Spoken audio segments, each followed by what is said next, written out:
Good evening everyone और आज की चर्चा में जुड़ने के लिए सबका बहुत धन्यवाद। तो आज की चर्चा जो है digital personal data protection act DPDP act के बारे में है, जो 2023 अगस्त में संसद में पास हुआ गया था। पर अब तक उसके कानून नियम जो हैं वो लागू नहीं हुए, जिसके कारण वो अभी पारित नहीं हुआ है। पर जो ये डेटा प्रोटेक्शन कानून है, इट्स एक्सट्रीमली वरीइंग। और इसके जो इम्पैक्ट है, पारदर्शिता, जवाबदेही, पूरे भारत में इसके इस ढांचे पे प्रभाव पड़ेगा। Without taking too much time, just to briefly set the context for today's discussion, I just want to say that since the Puttaswamy judgment, which has recognized the right to privacy as a fundamental right, काफी कोशिश हुई है सरकार के द्वारा कि एक data protection कानून लाया जाए। पर ये 2023 तक नहीं हुआ था, और जो आज कानून हम देख रहे हैं, the act that we are seeing in its final form is perhaps the worst iteration of the Data Protection Act. And it does not in any way, it's not safeguarding the citizens' right to privacy, but also at the same time, it's completely weakening information and transparency in the country. And it's specifically making amendments to a very important section of the Right to Information Act, which is Section 81J, which we'll talk about further. And that's completely restricting, that has a potential to restrict public accountability in this country. उसके अलावा बहुत सारे ऐसे provisions हैं कानून में जो सरकार को डिस्क्रेशनरी पावर देते हैं, जिसके कारण कोई ये it basically is eroding democratic checks and balances that have been placed on the executive, and it also has the potential of being used as a tool by the government to suppress any kind of dissent and information that they don't want going out. Naturally, this impacts, journalists, NGOs, research organizations, lawyers. Basically any such group that are relying on RTI for public oversight. But really, it's a question that impacts every single citizen who has the right to know how public resources are being spent in their name. So given how important this issue is, और कितना ये जरूरी एक सवाल है, इस कानून के आसपास बहुत सारे सवाल उठ रहे हैं पब्लिक में, काफी सारी मिस इन्फॉर्मेशन भी स्प्रेड हो रही है, और ये एक डिलिबरेट अटेम्प्ट है गवर्नमेंट की तरफ से कि लोग ना जाने कि इस कानून में क्या कहा जा रहा है। तो that's why we are hoping that through this webinar today, we can, do a few things, which is that kind of simplify and create a simplified understanding of the Digital Personal Data Protection Act, break down its provisions.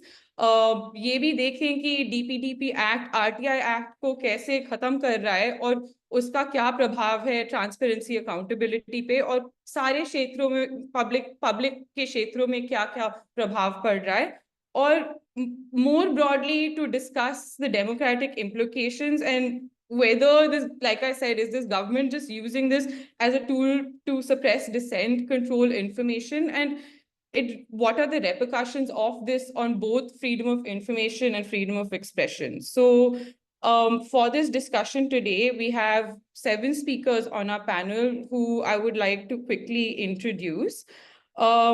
First, we have with us Anjali Bharadwaj, who is a transparency rights activist and founder of Satark Nagrik Sangathan and co-convener of National Campaign for People's Right to Information. Then we have Prashant Bhushanji, who is a senior advocate and a public interest lawyer. He is also an activist who's worked both within and outside courts to strengthen accountability and transparency within the country, and is a convener of Campaign for Judicial Accountability and Reform. We will also be hearing from Bezwara Wilson, who is a human rights activist and founder of Safai Karamchari Andolan, which is a campaign against manual scavenging. Wilson ji and SKA have worked for many years and have been critical in holding the government accountable against the structural discriminations. We have also Nitin Sethi, who is an independent journalist and the founding editor of Reporters Collective. And he has also frequently used the RTI Act in his reportage to expose corruption irregularities in the government. So we would also like to hear from him on that. We have Thomas Franco, who is a retired bank employee and a former general secretary of the All India Bank Officers Confederation, IBOC, and he also works on issues related to financial accountability.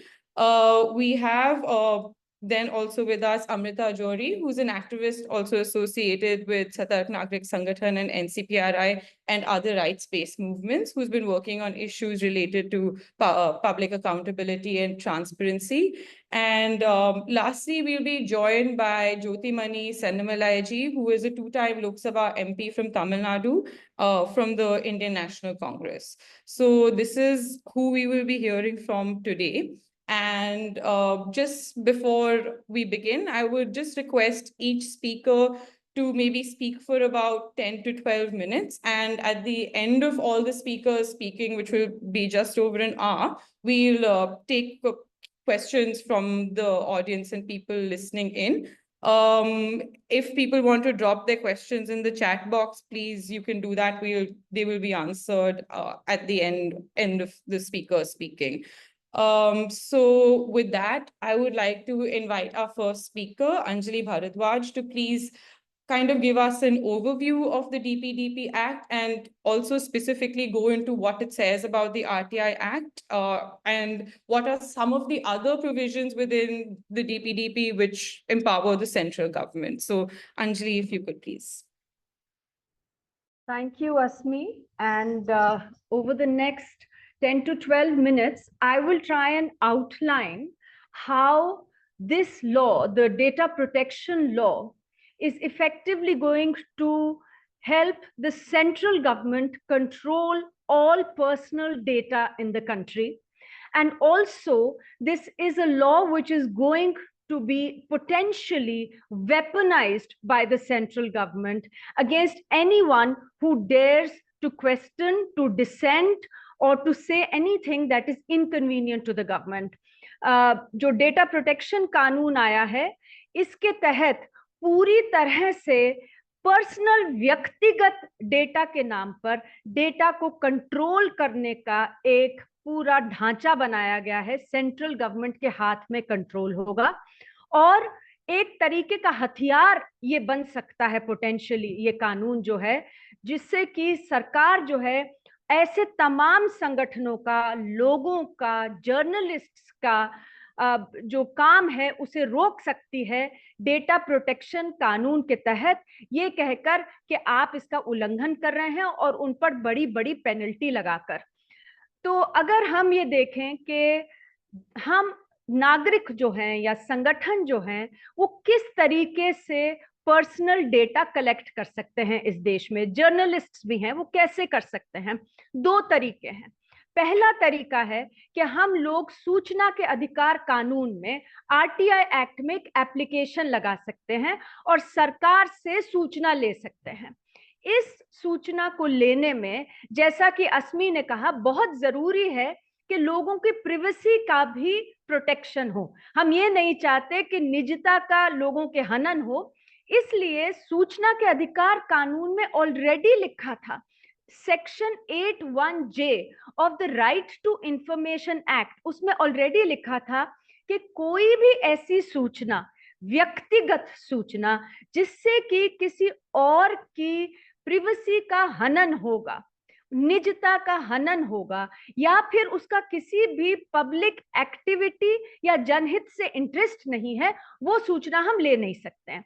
तो आप ये सोचिए कि अगर हम RTI application लेकर किसी अस्पताल में जाकर कहें कि हमें सब जो वहां पर इलाज के लिए आए लोग, उनकी आप सूचना दे दीजिए, क्या बीमारी किसको है, क्या दवाई लेते हैं, ये सूचना हम नहीं ले सकते सूचना के अधिकार कानून में, क्योंकि सेक्शन 81J में लिखा है कि ऐसी सूचना, क्योंकि वो निजता को अनवारंटेड इन्वेजन होगा प्रिवेसी का, इसलिए हम उसे नहीं ले सकते हैं। अब इसका मतलब ये है कि आरटीआई कानून में ऑलरेडी प्रावधान था राइट टू प्रिवेसी को प्रोटेक्ट करने का। लेकिन अब सरकार जब डेटा प्रोटेक्शन कानून लेकर आई है, तो सरकार ने निजता को बचाने के नाम पर सूचना के अधिकार के सेक्शन 81J को चेंज कर दिया है, बदल दिया है, संशोधित कर दिया है।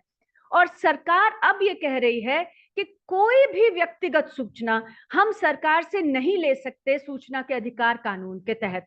We can not access any personal data information from the government under section 81J of the right to information act. तो इसका मतलब तो ये हुआ कि चाहे किसी की निजता पर कुप्रभाव पड़ रहा हो या ना हो, लेकिन आप सूचना नहीं ले सकते सूचना के अधिकार कानून में, irrespective of whether it harms anyone's privacy in an unwarranted way, you cannot access personal information। तो ये तो सीधा प्रहार है हमारे सूचना के अधिकार पर, क्योंकि अगर हम देखें हर साल हमारे देश में 60 लाख आरटीआई एप्लीकेशन लगाई जाती है, और ज्यादातर आरटीआई एप्लीकेशन लोग लगाते हैं अपने अधिकारों को लेने के लिए। राशन, पेंशन, पानी, सड़क, वो चाहते हैं कि उनके बच्चों का स्कूल सही से चले, अस्पताल सही से चले, उसके लिए लोग सूचना मांगते हैं।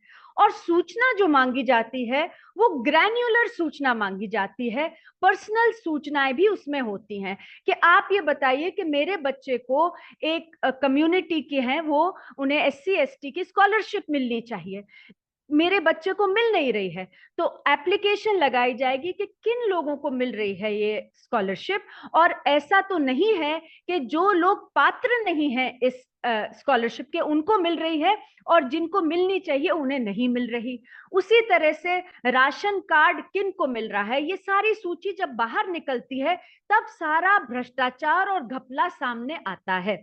हम ये देखते हैं कि किस तरीके से लोग व्यक्तिगत सूचना लेते हैं सूचना के अधिकार कानून में, to hold the most powerful also to account.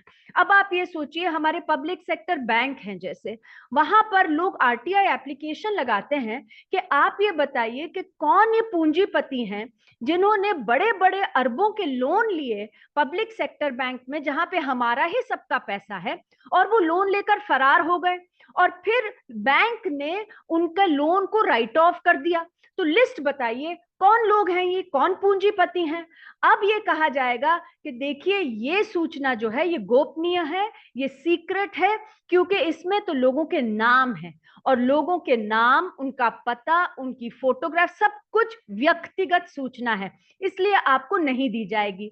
आपको कहा जाएगा राशन की लिस्टें नहीं दी जाएंगी, स्कॉलरशिप की लिस्टें नहीं दी जाएंगी। आपको ये तक कहा जाएगा under the new amended law that अगर हम ये पूछें कि भाई हमारे घर के सामने की सड़क थी, एक बारिश हुई और वो सड़क टूट गई, तो वो कौन से ऐसे अधिकारी थे जिन्होंने ये सड़क बनाने का ठेका दिया, उसकी इंस्पेक्शन करी, वो कौन ठेकेदार हैं, कौन कॉन्ट्रैक्टर हैं जिन्हें इस सड़क को बनाने के लिए कॉन्ट्रैक्ट मिला था, जिन्होंने भ्रष्टाचार करा और ये सड़क इतनी खराब तरीके से बनी, despite crore of rupees being spent on it, उस पर करोड़ों रुपए खर्च हुए और वो बेकार सड़क बनी क्योंकि भ्रष्टाचार हुआ।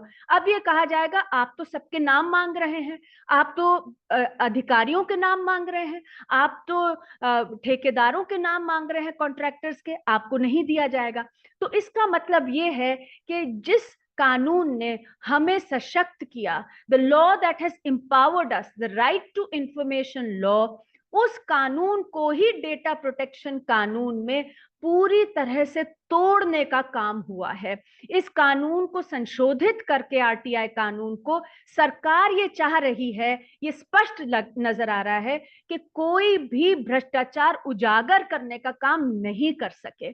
सरकार के ऊपर जो जवाबदेही हम लोग सुनिश्चित करते थे राइट टू इंफॉर्मेशन एक्ट के जरिए से, वो सूचना जो है हमें अब नहीं मिलेगी। अब ये तो हुआ सूचना के अधिकार की बात, जो कि संशोधित कर दिया गया है डेटा प्रोटेक्शन कानून के तहत। अस्मी ने यह भी कहा कि केवल यही प्रॉब्लम नहीं है, ये कानून में और भी बहुत जबरदस्त समस्या है हमारे डेटा के एक्सेस को लेकर। जैसे कि हम अगर चाहें हम जाकर सर्वे कर सकते हैं, हम लिस्टें बना सकते हैं जहां पर हम लोगों के नाम पता इकट्ठा कर सकते हैं, फैक्ट फाइंडिंग कर सकते हैं, इन्वेस्टिगेटिव जर्नलिस्ट जाकर इन्वेस्टिगेशन करके इकट्ठा कर सकते हैं व्यक्तिगत सूचना को। तो personal information can be accessed by us in other ways, like doing a survey, like going out and doing an investigation, fact finding. Investigative journalists do it, people do it.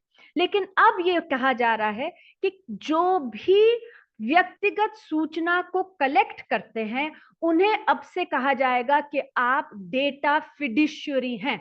और डेटा फिडिशियरी का ये ऊपर पूरा का पूरा एक obligation लगा दिया गया है इस कानून में कि अगर आप कोई भी पर्सनल डेटा कलेक्ट करते हैं तो आपको कंसेंट लेना पड़ेगा।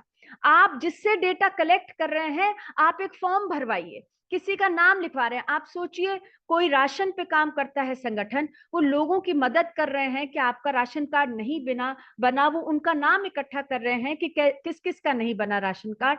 उन्हें कहा जा रहा है कि आप डेटा फिडिशियरी हैं। उनसे कहा जा रहा है कि आप कंसेंट फॉर्म साइन कराइए जिसमें कि आप ये पर्पस और टाइम लिमिटेशन को फॉलो करेंगे। और अगर कोई भी जर्नलिस्ट डेटा को कलेक्ट कर रहे हैं या फिर डेटा को यूज कर रहे हैं, उन्हें भी ये कहा जाएगा कि आप पहले कंसेंट लीजिए, उसके बाद ही डेटा कलेक्ट होगा।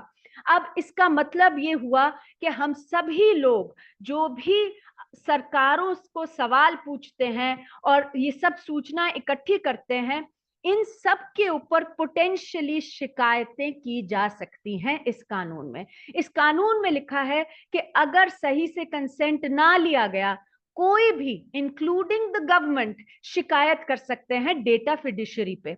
और वो शिकायत किसके पास जाएगी? वो शिकायत जाएगी एक डेटा प्रोटेक्शन बोर्ड के पास। ये डेटा प्रोटेक्शन बोर्ड तो नाम तो है, लेकिन एक्चुअली ये सरकारी विभाग जैसे बनाया गया है। सरकार कह रही है हम ही तय करेंगे कि कौन अधिकारी है जो कि इस पे बैठेंगे, हम ही तय करेंगे उनका रिमूवल कैसे होगा, कब होगा, हम ही उनकी तनख्वाह तय करेंगे। तो मतलब ये तो सरकारी बोर्ड है और इस बोर्ड को पावर दे दी गई है कि ये बोर्ड जो है 250 करोड़ रुपए which can be double to 500 crore रुपए तक का फाइन लगा सके। तो आप ये सोचिए कि डेटा प्रोटेक्शन बोर्ड हम सभी लोगों पर जो पर्सनल डेटा कलेक्ट कहीं से भी करते हैं उनके ऊपर फाइन लगा सकते हैं अप टू 500 करोड़ रुपए। कितने लोगों के पास, कितने संगठन के पास, कितने जर्नलिस्ट के पास ये क्षमता है, ये कैपेबिलिटी है कि वो 500 करोड़ रुपए का फाइन दे सके? तो ये तो तलवार लटका दी गई है लोगों के सर पर। ऐसे तमाम लोग जो सूचनाएं इकट्ठी करते हैं कि देखिए आप डर जाइए, आपके ऊपर हम फाइन लगा सकते हैं जिससे कि आप पर आपका काम ही पूरा बंद हो जाएगा। और इसमें देखिए कि सरकार की नीयत कैसे साफ हो रही है। सरकार कह रही है कि ऐसा नहीं है कि हम डेटा प्रोटेक्ट करना चाहते हैं तो ये कानून सब पे लागू होगा, इसके प्रावधान। सरकार कह रही है नहीं, हम तय करेंगे। मतलब सरकार तय करेगी कि कौन इस कानून के दायरे में आएंगे, कौन डेटा फिडिशियरी बनेंगे और कौन नहीं बनेंगे। तो आप ये सोचिए कि सरकार के जो भी पूंजीपति दोस्त हैं उन्हें उनकी बड़ी बड़ी कंपनियों को तो पोटेंशियली इसमें से बाहर छोड़ दिया जाएगा।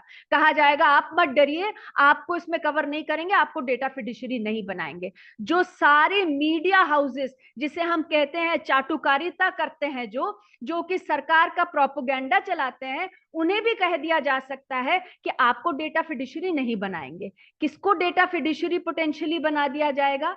ऐसे तमाम लोगों को, ऐसे कैंपेन्स को, ऐसे मूवमेंट्स को जो कि सरकार को आईना दिखाते हैं, ऐसे जर्नलिस्ट्स को who show truth to power, जो कि कह रहे हैं सरकार को सारी सूचना इकट्ठी करके सरकार में जो भी गड़बड़ हो रही है, जो भ्रष्टाचार हो रहा है, जो ह्यूमन राइट्स वायलेशन हो रही है, उसे उजागर करते हैं। ऐसे लोग सरकारों को पसंद नहीं आते और इसलिए केंद्र सरकार अब तय करेगी इस कानून के तहत कि कौन कवर होंगे, किनके ऊपर 500 करोड़ रुपए का फाइन लग सकता है इस कानून में और किन्हें डरने की जरूरत नहीं है। तो ये जो पूरा कानून है ये तो वेपनाइजेशन का एक तरीका है। ये जैसे हम देखते आए हैं कि यूएपीए पीएमएलए का गंदा उपयोग, दुरुपयोग सरकारें करती आई हैं लोगों को खामोश करने के लिए, डिसेंटिंग वॉइसेस को साइलेंस करने के लिए। ये एक और हथियार बन गया है कि अगर आप करेंगे कोई भी ऐसा काम, ऐसी पत्रकारिता, ऐसी एक्टिविज्म, ऐसा यूज पर्सनल डेटा का, तो हम आपके ऊपर 500 करोड़ रुपए तक का फाइन लगा देंगे। और इसमें केवल डेटा कलेक्शन की बात नहीं है, डेटा यूज की बात है। तो मैं अस्मी अपनी बात बस 2 एग्जाम्पल के साथ खत्म करूंगी। देखिए, हमें सबको मालूम है कि लोग डेटा का इस्तेमाल करते हैं, चाहे वो खुद एक्सेस करें चाहे नहीं करें उस डेटा को। हमें याद होगा कि इलेक्टोरल बॉन्ड्स का डेटा जब सामने आया था तो सभी जर्नलिस्ट, यहाँ पर नितिन भी बैठे हैं, नितिन सेठी, वो भी इसकी बात करेंगे, जर्नलिस्ट्स ने एकदम से वो डेटा जो था, जो पर्सनल डेटा भी था जिसमें, क्योंकि उसमें नाम लिखे थे डोनर्स के कि किसने कितने इलेक्टोरल बॉन्ड्स किसको दिए, किस पार्टी को दिए, उन्होंने फटाफट एक इलेक्ट्रॉनिक जो काम कर कर प्रोसेसिंग करके हमें तुरंत बता दिया कि किसने किसको कितने पैसे दिए, किस पार्टी को। अब इस कानून के तहत क्योंकि प्रोसेसिंग भी अलाउड नहीं है पर्सनल डेटा की और जर्नलिस्टिक एग्जेम्पशन नहीं है इसमें कुछ, अब ये कहा जाएगा कि अगर किसी का भी नाम छापना है उनसे कंसेंट लीजिए। तो आप ये इमेजिन करिए कि हमारे जो पत्रकार हैं, जर्नलिस्ट हैं, एक्टिविस्ट हैं, जब वो भ्रष्टाचार का उजागर करेंगे, उनका नाम छापेंगे भ्रष्टाचारियों का, तो फिर उन्हें जाकर कंसेंट लेना पड़ेगा उन्हीं लोगों से पूछना पड़ेगा कि आप हमें कंसेंट देते हैं कि हम आपका नाम छाप सके। तो ये तो इसीलिए हम कह रहे हैं ये डेटा प्रोटेक्शन कानून कम है, ये भ्रष्टाचार प्रोटेक्शन कानून ज्यादा है और भ्रष्टाचारियों के प्रोटेक्शन का कानून ज्यादा बन रहा है ये। और आप ये देखिए कि अभी तमाम जो इलेक्शंस हो रहे हैं उसमें किस तरीके से ये एक डर बना हुआ है और शक हुआ है कि गलत लोगों के नाम ऐड हो रहे हैं और गलत लोगों के डिलीट किए जा रहे हैं वोटर लिस्ट से। अब सरकार ने जब ये कानून लागू कर देगी, सरकार रूल्स ले आएगी, तो सभी पब्लिक अथॉरिटीज कहेंगी कि देखिए हम इस कानून के खिलाफ नहीं जाना चाहते। तो इलेक्शन कमीशन ऑफ इंडिया तो डेफिनेटली कह सकते हैं कि देखिए हम तो इस कानून के तहत अब वोटर लिस्ट पब्लिक में डालेंगे ही नहीं। इलेक्टोरल फ्रॉड कैसे रुकेगा अगर हमें मालूम ही नहीं होगा कि कौन वोट करने जा रहे हैं, मालूम ही नहीं होगा कि गलत लोगों के नाम तो नहीं ऐड हो रहे, डिलीट तो नहीं हो रहे, तो इलेक्टोरल फ्रॉड कैसे रुकेगा। और इलेक्शन कमीशन कहेगा कि देखिए इस पूरी लिस्ट में तो लोगों का व्यक्तिगत सूचना है, लोगों का नाम है, पता है, फोटोग्राफ है, हम कैसे दे सकते हैं ये सूचना। I have finished speaking what I had to Asmi, thank you very much. Basically ये जो कानून है ये सरकार इसको अब इम्प्लीमेंट करने जा रही है और ये कानून हमारे लोकतंत्र के लिए बहुत ही बड़ा खतरा है। इसी बात के साथ मैं अपनी बात समाप्त करती हूँ। Thank you. Thanks a lot, Anjali, for the overview. And like Anjali said, that the right to information already had provisions to protect privacy unless larger public interest could be proved. But now with the DPDP, there's a complete blanket exemption. And she also said that the RTI has empowered lakhs of ordinary citizens to hold public officials accountable. And now with this blanket exemption, that removes any possibility of accountability. She also said that anyone who collects data as part of their work, including journalists, people who prepare fact findings, activists, anyone collecting personal data can become a data fiduciary. But just to finish off what I was saying about what Anjali was saying, that she was saying that as a result of this act, anyone collecting personal information has the potential of becoming a data fiduciary that can be subject to violations of this act. And who decides that is also, who is in violation is also decided then by the central government. So really, this is a way to curtail any kind of suppression, any kind of information that people want to expose the government with, and anyone essentially who is showing truth to power.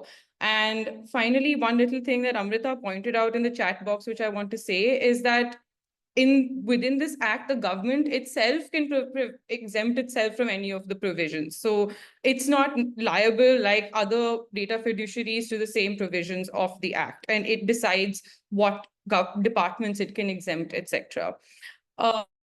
Just continuing with this thought and what the broader implications on transparency and accountability are, I would like to invite Prashant Ji next. And Prashant Ji himself has been quite central in fighting many court cases related to judicial and government transparency, which have ranged from disclosures, whether it's electoral bonds or appointment processes or asset disclosures. So Prashant Ji, along with whatever you would like to say, could you also speak about how DPDP will impact all of these transparency disclosures and whether you think this is being done out of a fear of public scrutiny?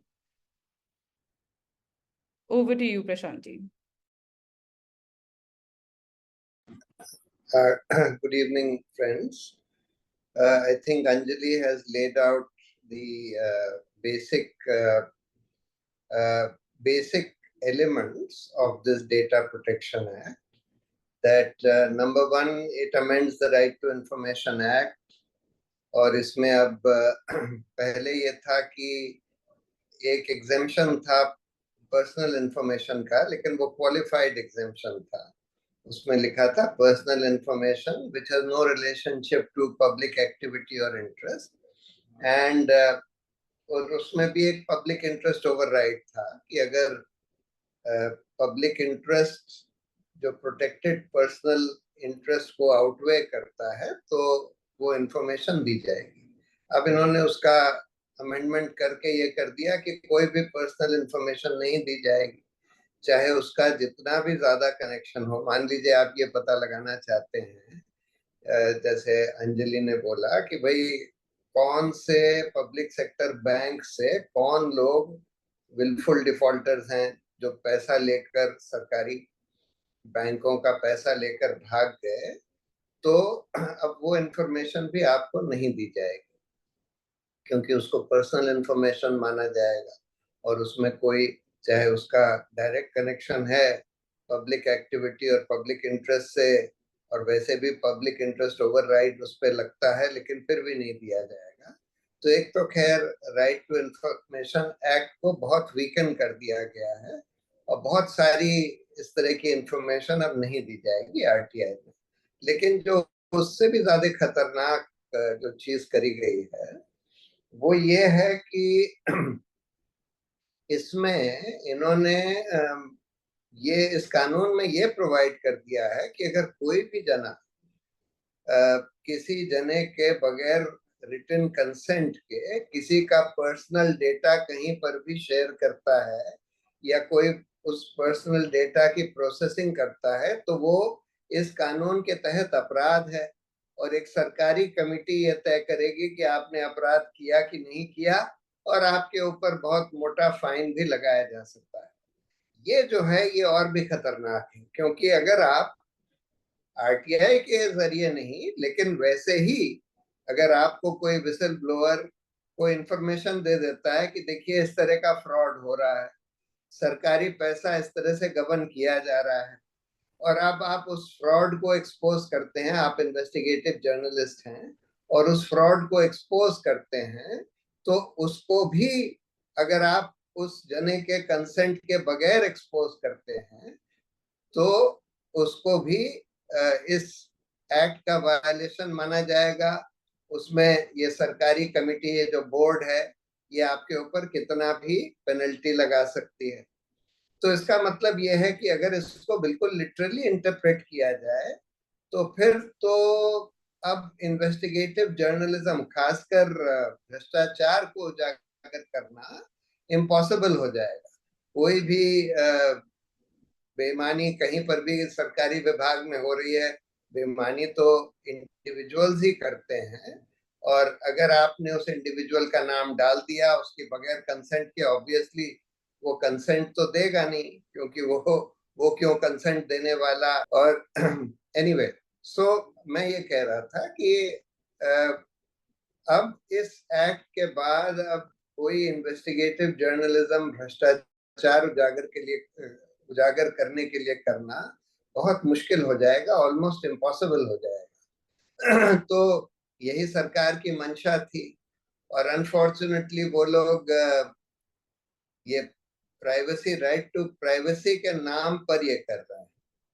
अब मैं तो बहुत दिन से ये बात कहता था और मानता था कि राइट टू प्राइवेसी एक वीकर राइट है, वीक राइट है, लेकिन अनफॉर्चुनेटली हमारे ही बहुत सारे जो बहुत प्राइवेसी के स्ट्रॉन्ग एक्टिविस्ट थे, उन्होंने ही बार बार ये बात कह कह के इसको ऐसे हद तक पहुंचा दिया है कि अब उसी का इस्तेमाल करके सरकार जो है सिर्फ सूचना के अधिकार के कानून को ही नहीं खत्म कर रही है, बल्कि इन्वेस्टिगेटिव जर्नलिज्म को भी खत्म कर देगी। और दूसरी तरफ जैसे अंजलि ने बताया कि सरकार को इस एक्ट में ये राइट दिया है कि भाई जिस ऑर्गेनाइजेशन को भी चाहे इसमें से एग्जेम्प्ट कर दे, तो अपने लोगों को वो एग्जेम्प्ट कर सकते हैं। और वैसे भी पेनल्टी लगाने की पावर तो वो सरकारी बोर्ड के पास है, तो पूरा सरकार के हाथ में है।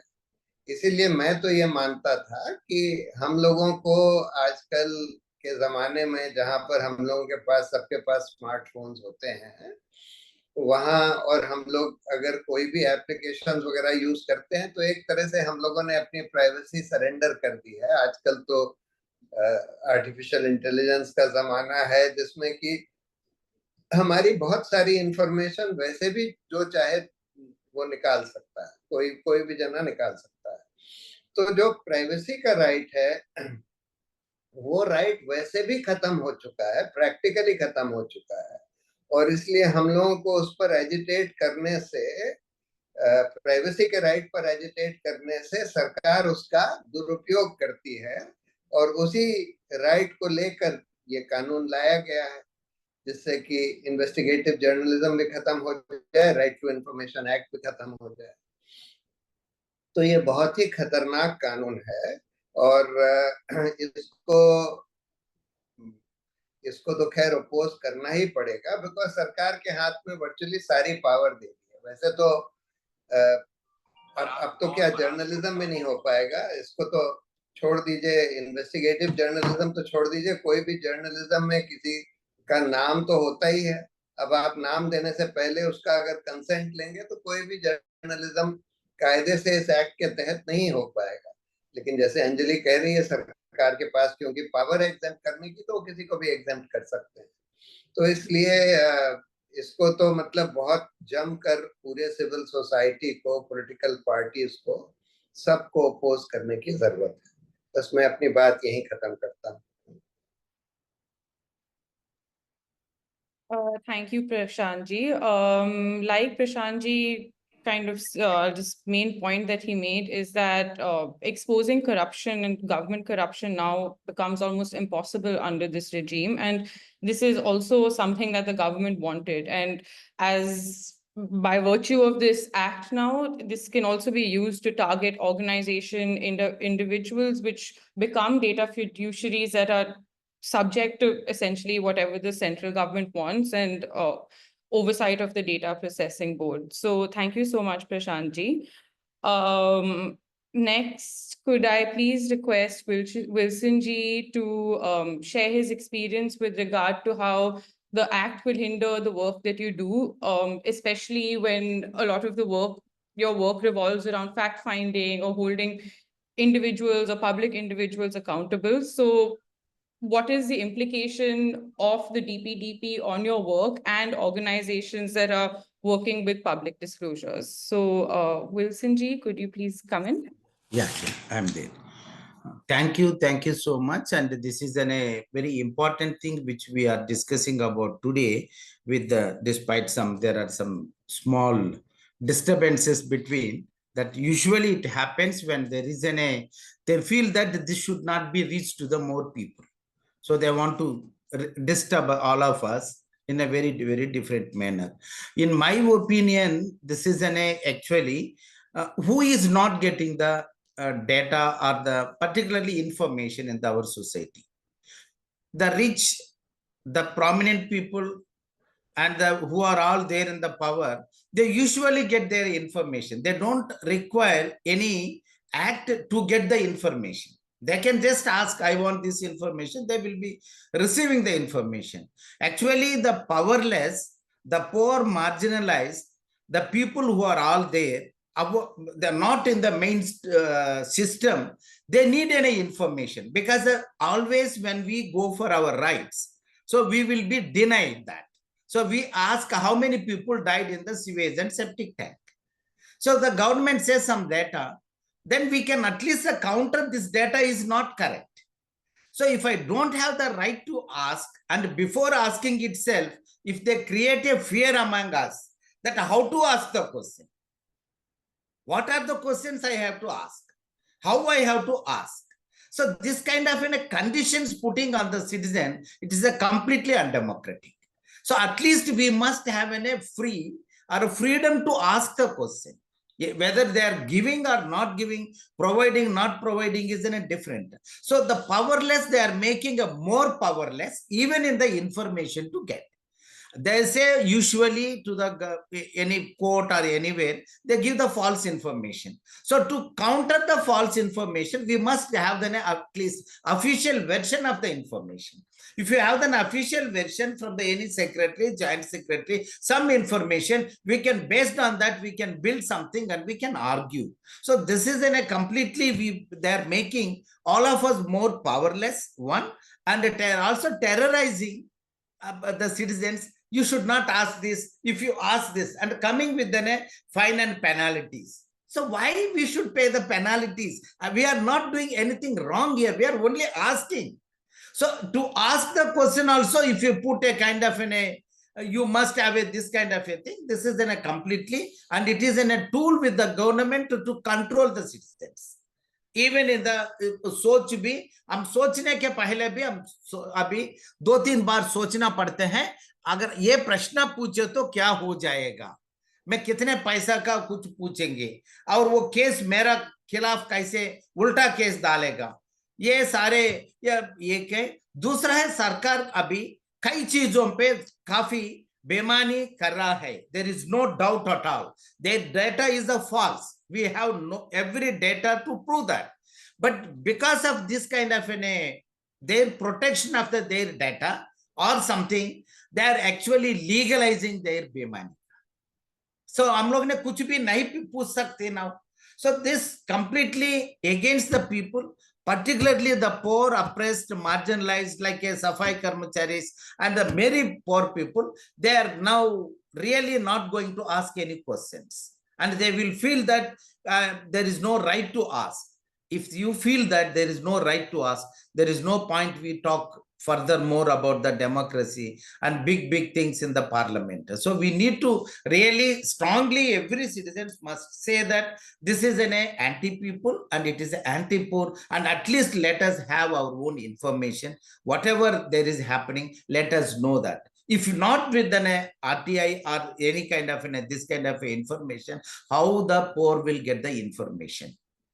We will be completely blocking, giving any kind of what is happening in the country, that kind of information also. It's completely anti-people. I strongly say that we need to really put in all our efforts to make a government to take this back.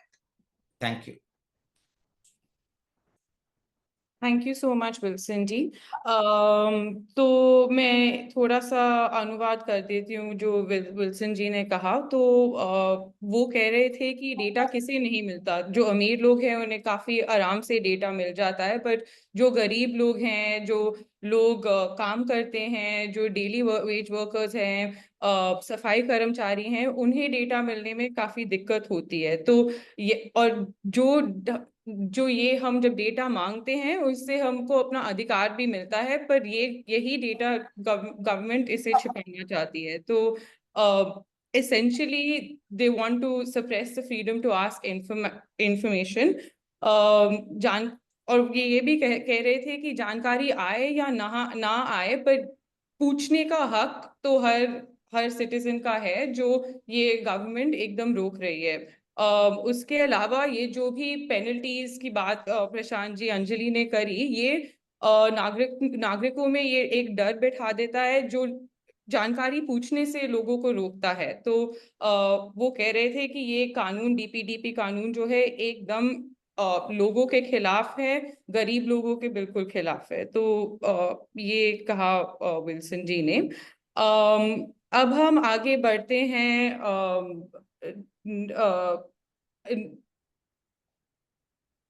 अब हम, एक second, Jyothimani जी शायद जुड़ गए हैं। अस्मी, नितिन को बुला ले और उसके बाद हम ज्योतिमणि ओके, जी से ठीक है। ठीक है। अब मैं बुलाना चाहती हूँ नितिन को। Nitin, can you please, I would like to request Nitin to just come in next. So Nitin, in his own work and journalism, has often used the RTI Act to expose government corruption and irregularities.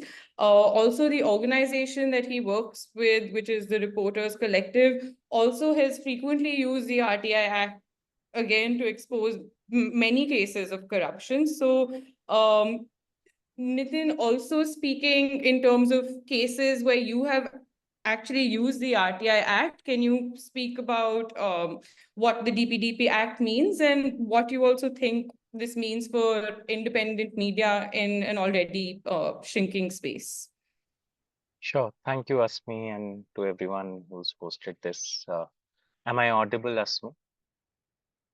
Yeah, we can hear you. Okay, good. So let me start with what I felt was the irony of the government talking about protection of privacy.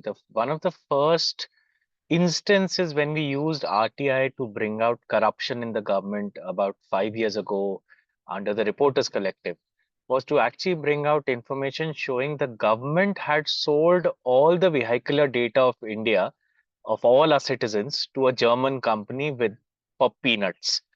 This was done by the Road and Transports Ministry under Mr. Nitin Gadkari. And they had kept it hidden till we were able to dig it out along with other friends through RTI. To me, this government, particularly governments in particular, claiming they are so worried about privacy, seems like a joke, considering what all has been sold off and how much intrusion into the lives of journalists and other civil society actors this government perpetuates, including cases like Pegasus and general supervision over our lives to see what we're doing and not doing. In the last 5 years, I would say about half our work at the Reporters Collective, investigative journalism, has been based on RTIs, where we are able to not just bring out what wrong has been done, but also who's done that wrong. So, who has got a coal block that he or she should not have got?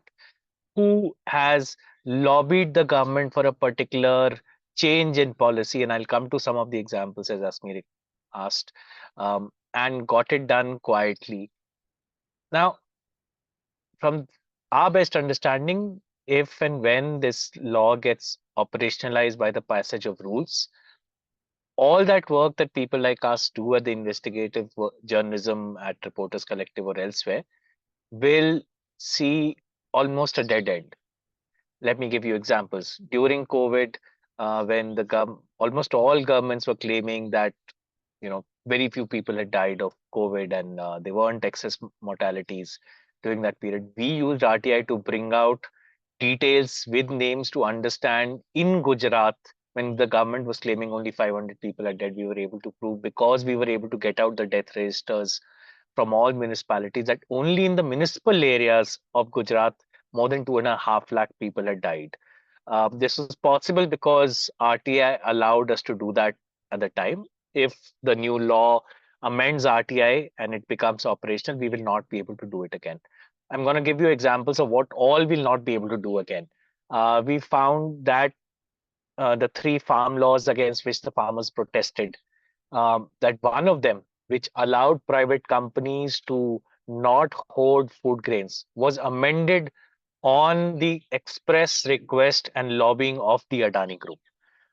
We were again able to bring this out during RTI. If the RTI now stands amended, we would not be able to bring this out to citizens.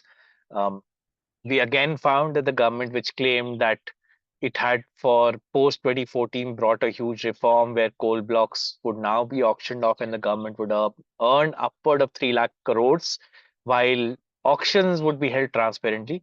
We had found that that entire activity had been done surreptitiously on discretion to again provide a monopoly to the Adani group.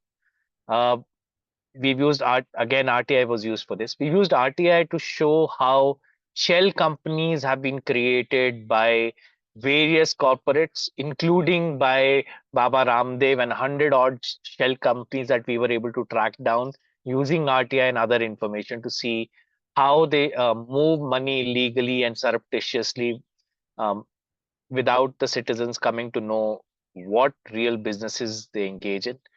We've been able to show that the government auctioned off or literally gave away Sainik schools, of all the things, Sainik schools to organizations that were either closely associated with RSS and one, in fact, again to the Adani group, and to some people who had earlier been accused of being part of the Babri Masjid demolition case.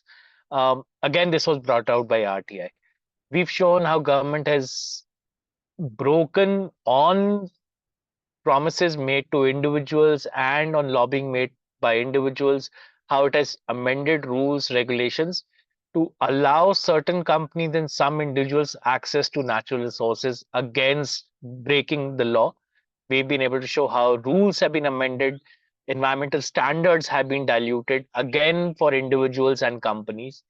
All this plethora of information that we bring out would be not possible if this law gets changed. And to imagine if all as journalists we are supposed to say, hey, something is changed and we can't tell you who because we need to protect the privacy of the robber baron. I do not know whether this falls within the purview of crony capitalism or are we going a step further than that and we need to devise new phrases to say that by law now, even journalists would be required to protect the identities of the corrupt. Uh, I cannot imagine what democracy would permit that to happen. I haven't heard of similar regulations, even in what might be termed as banana republics. Um, to say the least, it's worrisome. Our right to know encapsulates and holds our right as citizens to know who amongst the rich and the powerful and those in positions of power is appropriating our resources, appropriating our um, finances, appropriating our business opportunities, in some sense, taking away from the poor and cornering it off in the name of some rich people. As before me, Anjali ji was talking, the fact that the electoral bonds data was first produced was because, again, 7 to 8 years ago, under RTI, Anjali ji and others, Commodore Lokesh Patra, and we were able to bring out data to show and records to show who had lobbied in favor of electoral bonds and who had lobbied against electoral bonds or commented against it, including then the RBI governor and the election commission. Once the data on electoral bonds was out, we were able to use the help of people who work on machine language and people who are insiders to quickly figure out who were the people who were donating secretly to political parties, largely to BJP. That data, as Anjali was explaining, again, if next time around we have a electoral bond, and even if we do get a handle on who's donating to a party secretly, we would legally be liable not to disclose to the citizens. It completely takes away all functions of journalism if you apply this law in the way the government wants to. It does away with the entire purpose of journalism in India in some ways. Then the only stories I can write, and the Reporters Collective or anyone else can write, are the stories you hear on legacy newsrooms, are the stories you hear on, as Anjali and others are saying, in favor of the government, because only then we would not be fined. We are the Reporters Collective, realizing the consequences of this law, have also decided that regardless of when this law comes into force by the application of rules, we will continue to do the work we do. We are going to be ready for a legal challenge, even if it means going to the courts to defend our right to do journalism in India in a democracy. We will, despite this, produce names, bring out information, and let's see how far we go with that. The fact is, it's not as if even today the government follows the RTI Act as it exists in its letter and freedom to begin with. I can tell you by record about 70% of RTIs we file asking for information to be shared, for files to be shown to us. We fail to get the government to respond in the first round to our demands. They still find great innovative methods to say no to us illegally. What I think this amendment to the law does is finally allow the government to do it with greater shamelessness, to do it under the cover of claiming that this is now legalized by another law to deny citizens the right to know who are the corrupt in the country. And to me, there can't be a greater attack on democracy, on the right to transparency, and the right of citizens to hold government, which is, if we must remember, our public servants holding our money. We have only given to them for 5 years to manage. It takes away our right to hold these public servants accountable for how they use our resources on our behest.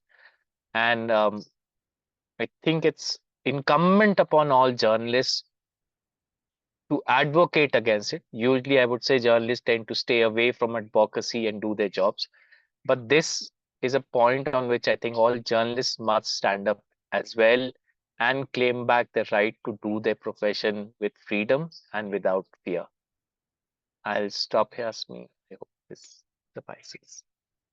Thank you so much Nitin मैं जल्दी से जो नितिन ने कहा है उसका अनुवाद कर देती हूँ तो नितिन ने काफ़ी सारे एग्जाम्पल्स दिए जिससे जहाँ पे उन्होंने बताया कि कहाँ कहाँ उन्होंने आरटीआई का इस्तेमाल करके भ्रष्टाचार और गवर्नमेंट की जो भी इरेगुलरिटीज है उसको कहाँ कहाँ उन्होंने एक्सपोज किया है तो वो पहले उन्होंने एक ये कहा था कि जो भारत सरकार मिनिस्ट्री ऑफ ट्रांसपोर्ट है उन्होंने सारा जो भी हमारा ट्रांसपोर्ट का डेटा है एक प्राइवेट जर्मन कंपनी को बेचा था उन्होंने ये भी एग्जाम्पल दिया कि जो रिपोर्टर्स कलेक्टिव है जो संस्था जिनके साथ वो जुड़े हुए हैं और जो इन्वेस्टिगेटिव जर्नलिज्म करते हैं वो और उनके साथियों ने कोविड के दौरान गवर्नमेंट कह रही थी कि बहुत ही कम डेथ्स हुई हैं पर असल में काफी ज्यादा हुई थी तो गवर्नमेंट गलत नंबर बता रही थी तो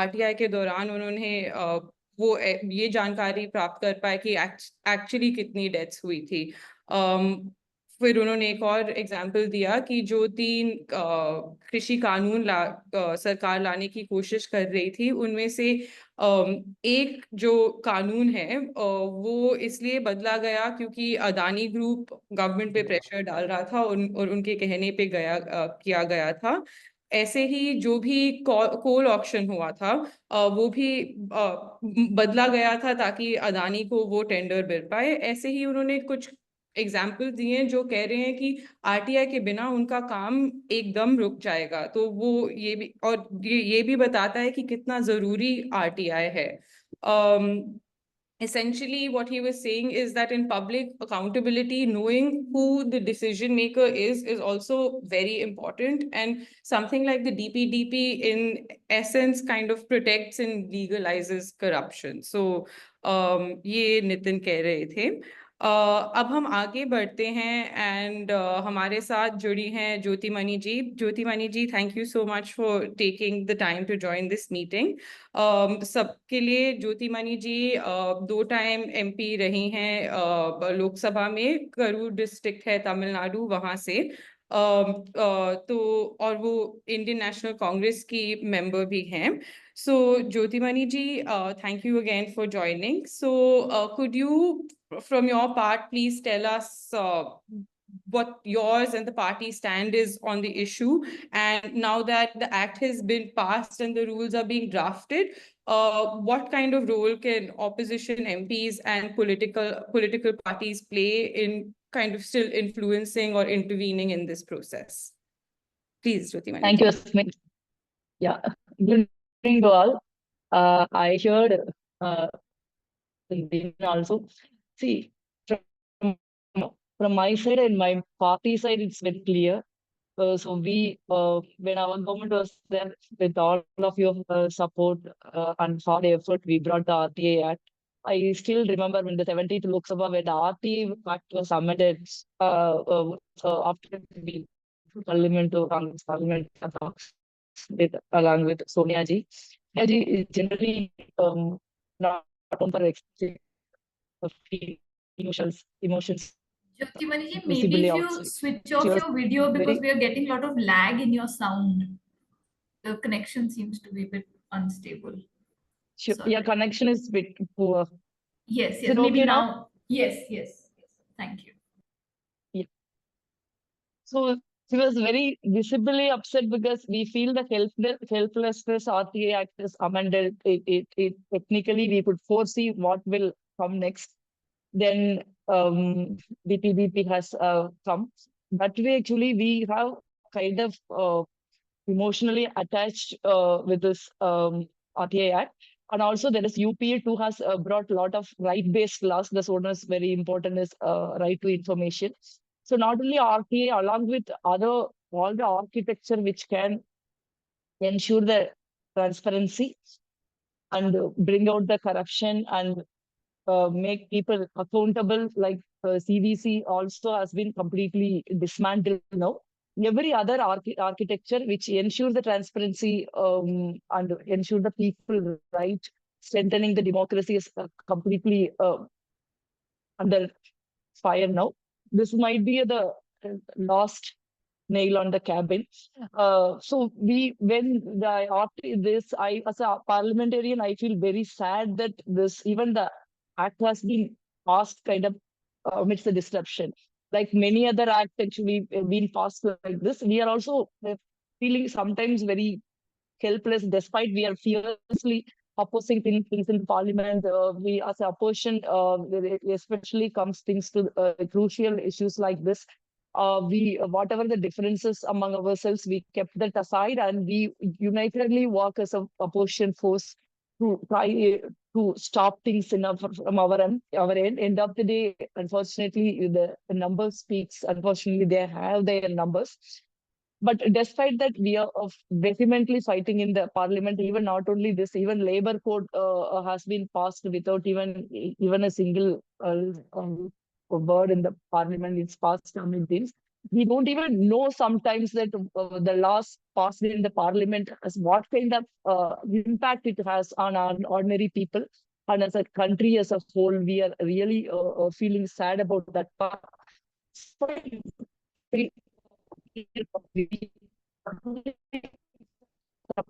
Important for us to protest outside takings for maybe all of us on that front. That's what I personally feel. Now there is recently the last Lok Sabha, there was a question asked raised by one of our members about the NPA and the corporate tax cut for the companies and the corporate entities. The finance ministry has said in that reply that around 10 lakh crores been given as an NPA and around 16 lakh crores has been given as a corporate tax cut. So then second part of the question was not answered by quoting some Secrecy Act because they didn't say the number, who are all the this 10 or 15 corporate companies and the big companies who got the a loan waiver in the form of NPA or a corporate tax cut. In this case, even whatever your government is with almost resistance giving to the parliament or the state assembly, that also will not be available in the public domain, or people cannot have an access to something is very dangerous, I feel, apart from that other things.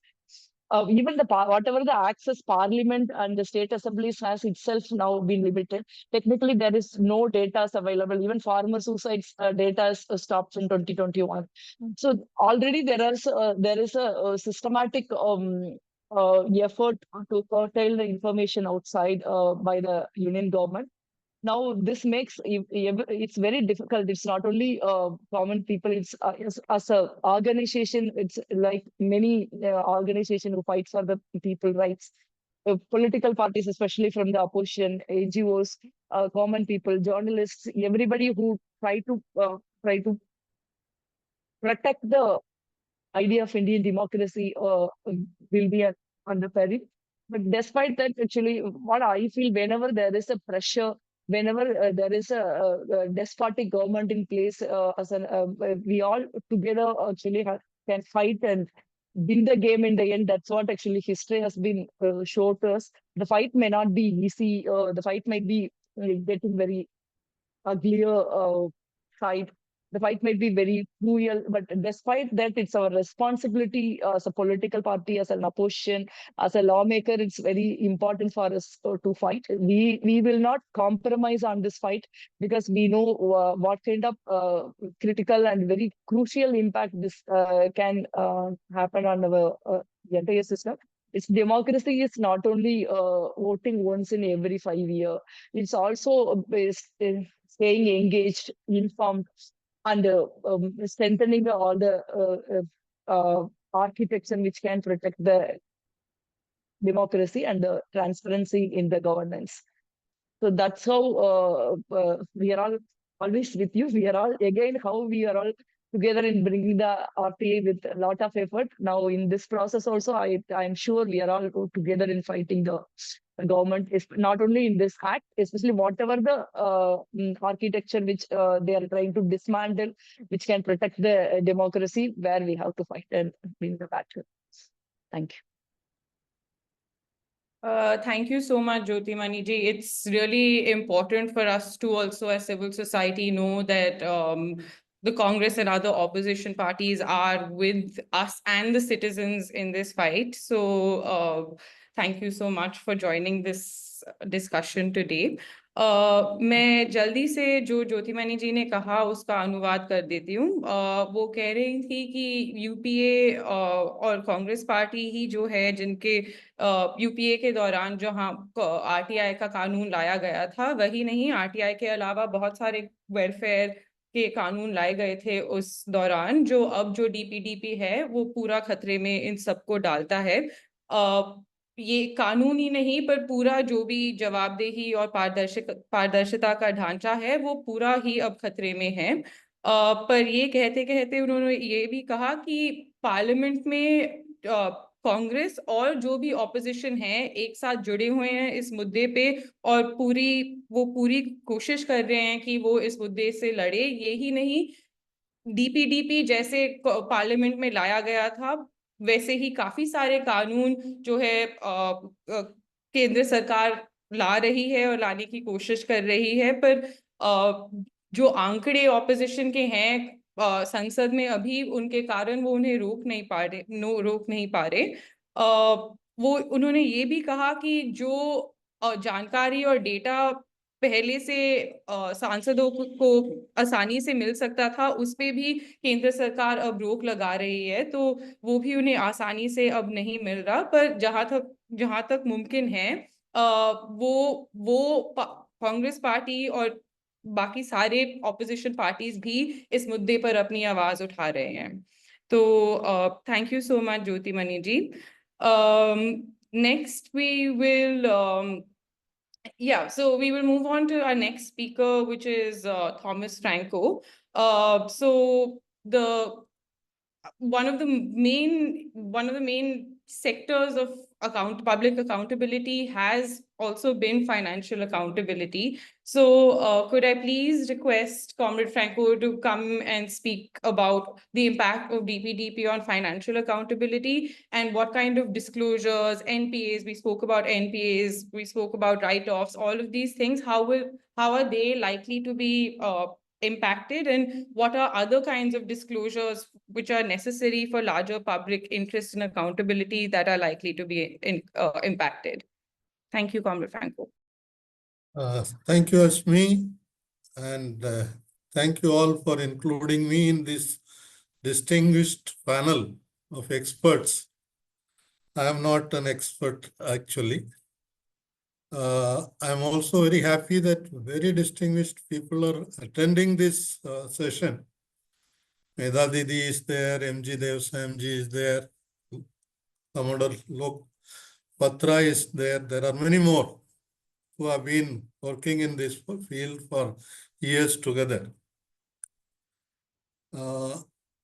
This webinar is giving only a short time for people to speak to Madam Anjali Bharadwaj had to complete in 12 minutes. I would appeal to everyone who has not seen the video of the interview by Anjali Bharadwaj to G. Sampath of the Hindu in the column Focus. It's a 45 minutes video which gives in detail the analysis of this law and what will be the impact. Of course, Nitin has stated many more facts, the dangers. I would also appeal to Madam Jodhimani. She was my customer when I was manager accounts at State Bank of India, Karur. That Congress party has to take this thing and also the electoral democracy issues much more seriously and fight with the people. Because this is a very large battle we have to undergo. Many years back, Mukesh Ambani in one of his speeches said that data is the oil of today. Data, how powerful it is becoming, that he was disclosing. Today, data is also called currency because the data is being accumulated virtually by so many companies, and these are being used even in the banking system today. You can approach for an online loan and using the artificial intelligence, the analysis of your credit score is done by the system itself based on the information you have already shared in Facebook or Instagram and your transaction history. So data has become so important, and the world over data is being shared more openly. And today we are trying to bring a curtain on whatever little was provided to the public, which is essential. Now, in the banking sector, see, the Reserve Bank of India Act, it provides for certain information to be withheld under its section 45. RBI is authorized to collect any kind of information from the banking system. So today, whatever data which is not being disclosed is totally available to RBI. All large advances, all large transactions, all large deposits, we regularly send data to the Reserve Bank of India. And you know that people sitting in the Reserve Bank of India have direct access to that data. So S. Gurumurthy, auditor, who is considered as an ideologue of RSS, he sits there, he can access that data. And RBI can share that data with Finance Ministry officially or unofficially. But this data is not available to the public. It is not available to the common man, to the RTA activist. Under section 45E of the RBI Act, the bank also cannot disclose the data which it is sharing with RBI to anybody else, including a journalist. It cannot. Only if there is a court order, the bank can disclose the information. This itself has to be challenged because it is the people's money which is collected as deposit, which is used for giving us loan. I'll quote 2 examples, 3.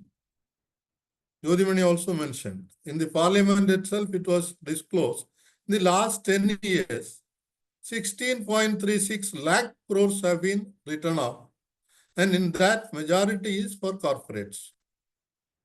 Secondly, as per data available in RBI, 449 customers are getting loan at less than 5% rate of interest. Less than 5%. and the loan amount is more than 100 crores. Each loan is more than 100 crores. No bank advertises that we are giving loan at 4%. Banks are not supposed to lend before the below the medium term loan lending rate, MTLR. But this is happening. But this data, who are these 449 people who are so poor that banks are giving at 4% rate of interest? If we ask, it is not available. It will not be disclosed because it is a secret. This is basically a problem which has to be challenged. Now, whatever little data available is willful defaulters. That also only after going to the Supreme Court, the Reserve Bank started publishing the willful defaulters list of large borrowers. I would like to clarify to every one of you that willful defaulters is not even 5% of the non-performing asset borrowers. To declare as a willful defaulter, who is a willful defaulter? A borrower who has capacity to pay, but he is not paying the amount. To prove this, the bank has to first file a case against that borrower. It has to be a fraud. It has to be declared as fraud. Then a case has to be filed, then reported to the management, then it goes to the Reserve Bank of India. So most of the banks do not disclose these loans as willful defaults because no borrower will say that I have capacity to pay, but I am not paying. He will say that my business is failing, so I am not paying. So whatever we are getting today is only the willful defaulters list, which is not even 5% of the defaulters. And even that will not be available anymore under this DPDP Act. This is the danger we are facing. And the banks are getting looted by the corporates. We don't know how much loan each bank is giving to Adani Group, Ambani Group. They still keep getting more loans in spite of some of the loans being written off also. And they also get cheaper credit. Whereas an education loan borrower, he will not be able to get a loan at less than 11% rate of interest. And now another important thing I would like to tell you is that there are asset reconstruction companies who can get all this data.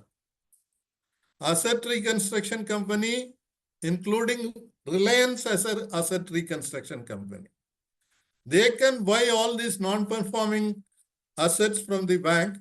So naturally bank before sale itself will share the data. Just 15% of the outstanding, they can take over the loan. So they will know all these details, but a common man cannot come to know. So these are very dangerous provisions already existing. This itself has to be questioned.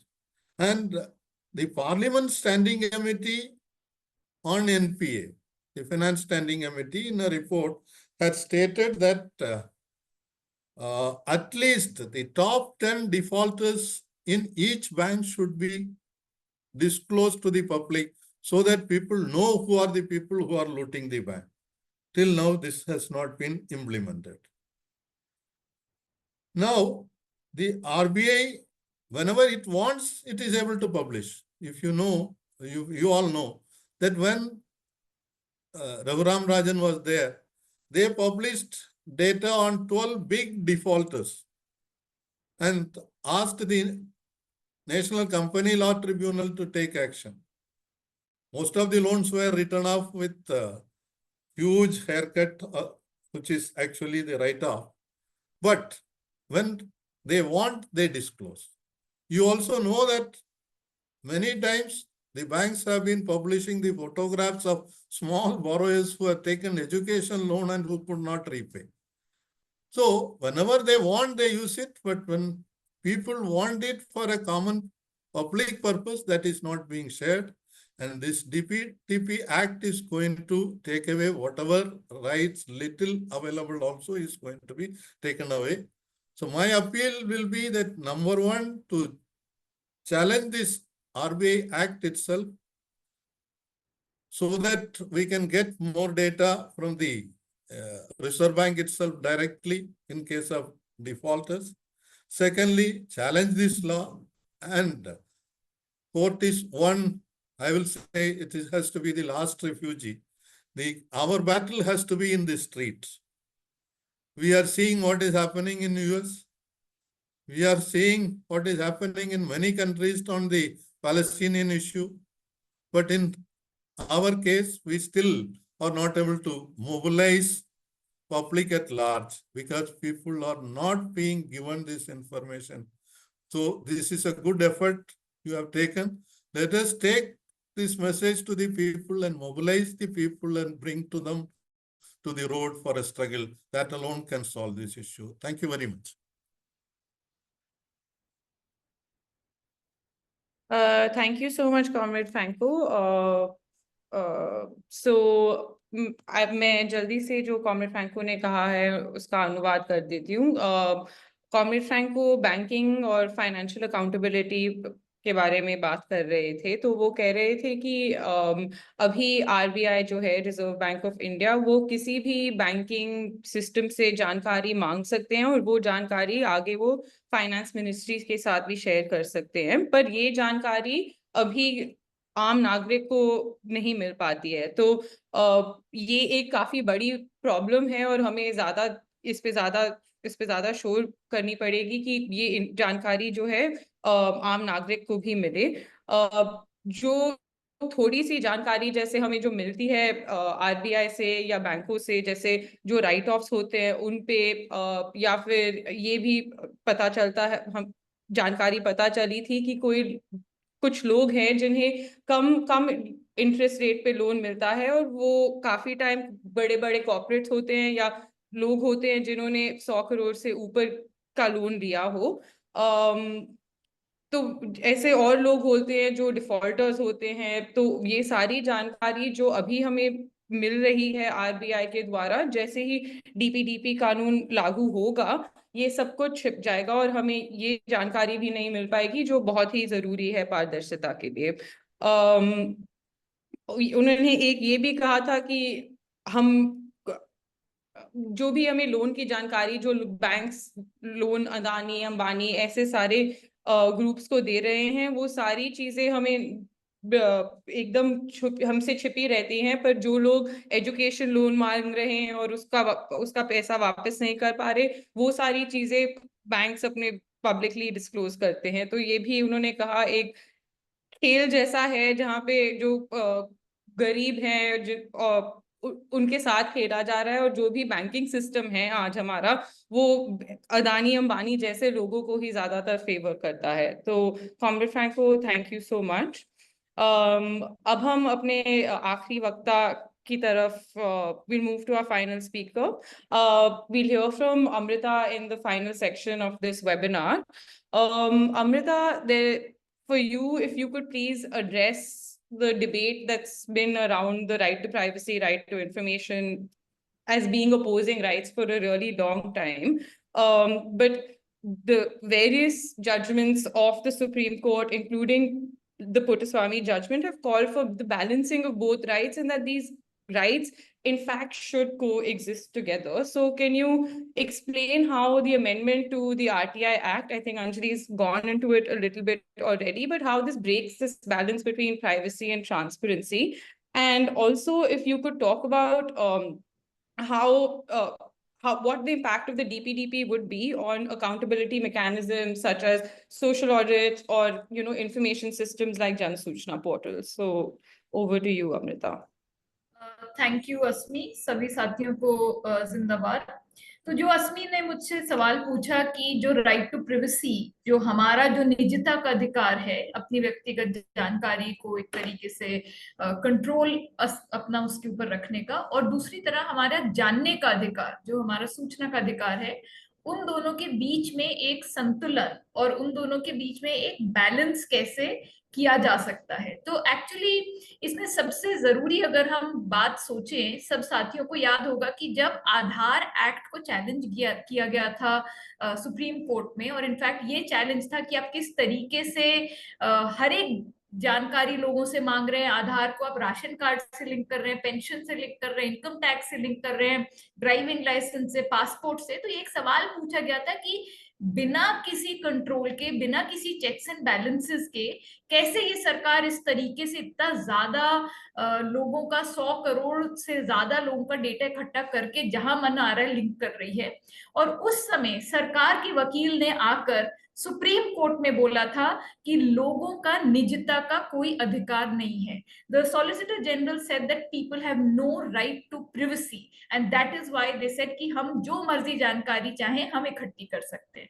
इसी सरकार के solicitor general ने जब electoral bonds का जब challenge किया गया और उसमें पूछा गया कि आप हमें नाम बताइए कि कौन है ये सीक्रेट डोनर जो पॉलिटिकल पार्टीज को लाखों करोड़ रुपए दे रहे हैं, तो इसी सरकार ने आके सुप्रीम कोर्ट ने बोला कि लोगों का जानने का कोई अधिकार नहीं है कि ये कौन कौन लोग हैं जो पार्टियों को पैसा दे रहे हैं। Citizens have no right to information to know the names of donors. तो देखिए सरकार किस तरीके से दोनों जो अधिकार है वो अपनी तरफ खेल रही हैं कि जब मन चाहता है कि वो जानकारी लेना चाहते हैं तब वो बोलते हैं कि हम तय करेंगे कि आपके पास कोई राइट टू इंफॉर्मेशन नहीं है, आपके पास कोई राइट टू प्रिवेसी नहीं है, इसलिए हम जो मर्जी ले लेंगे। और जब लोग सवाल उठाते हैं तब बोला जाता है कि आपके पास कोई भी राइट टू इंफॉर्मेशन नहीं है। और इसमें सबसे अहम बात क्या है कि ये जो अधिकार है ये सरकार के नहीं है, ये हमारे अधिकार है। These are the rights of people. Right to privacy भी नागरिकों का अधिकार है और जानने का हक भी नागरिकों का अधिकार है। और इसलिए ये जो एक बहुत बढ़िया बैलेंसिंग करी हुई थी आरटीआई एक्ट में, वो पिछले 20 सालों से अगर हम देखें, देखिए आरटीआई एक्ट आया 2005 में, आज हम बैठे हुए हैं 2025 में।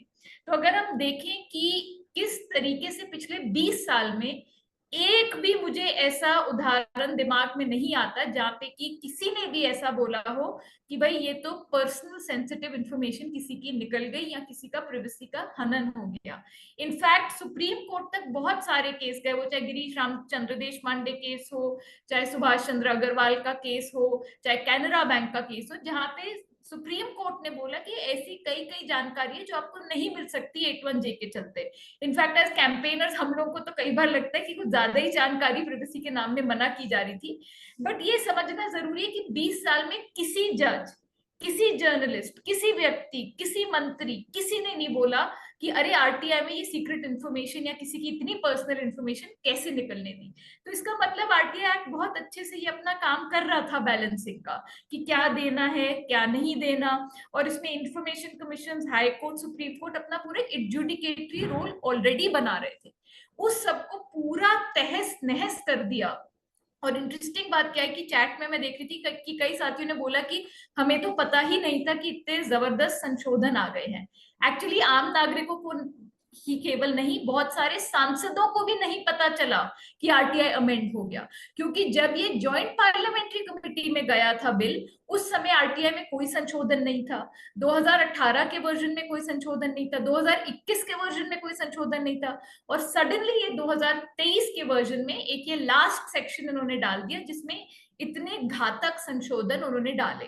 और जब स्टैंडिंग कमेटी के सामने प्रेजेंटेशन भी हुई तो जो मेंबर पार्लियामेंट है स्टैंडिंग कमेटी के, उन्होंने बताया कि सेक्रेटरी जो प्रेजेंटेशन कर रहे थे लॉ पे, उन्होंने बताया भी नहीं एक भी बार कि आरटीआई भी अमेंड हो रहा है। बिल पास कब हुआ? जब मणिपुर को लेके सारे एमपीज वॉकआउट कर रहे थे, नो कॉन्फिडेंस मोशन एडमिट हो चुका था।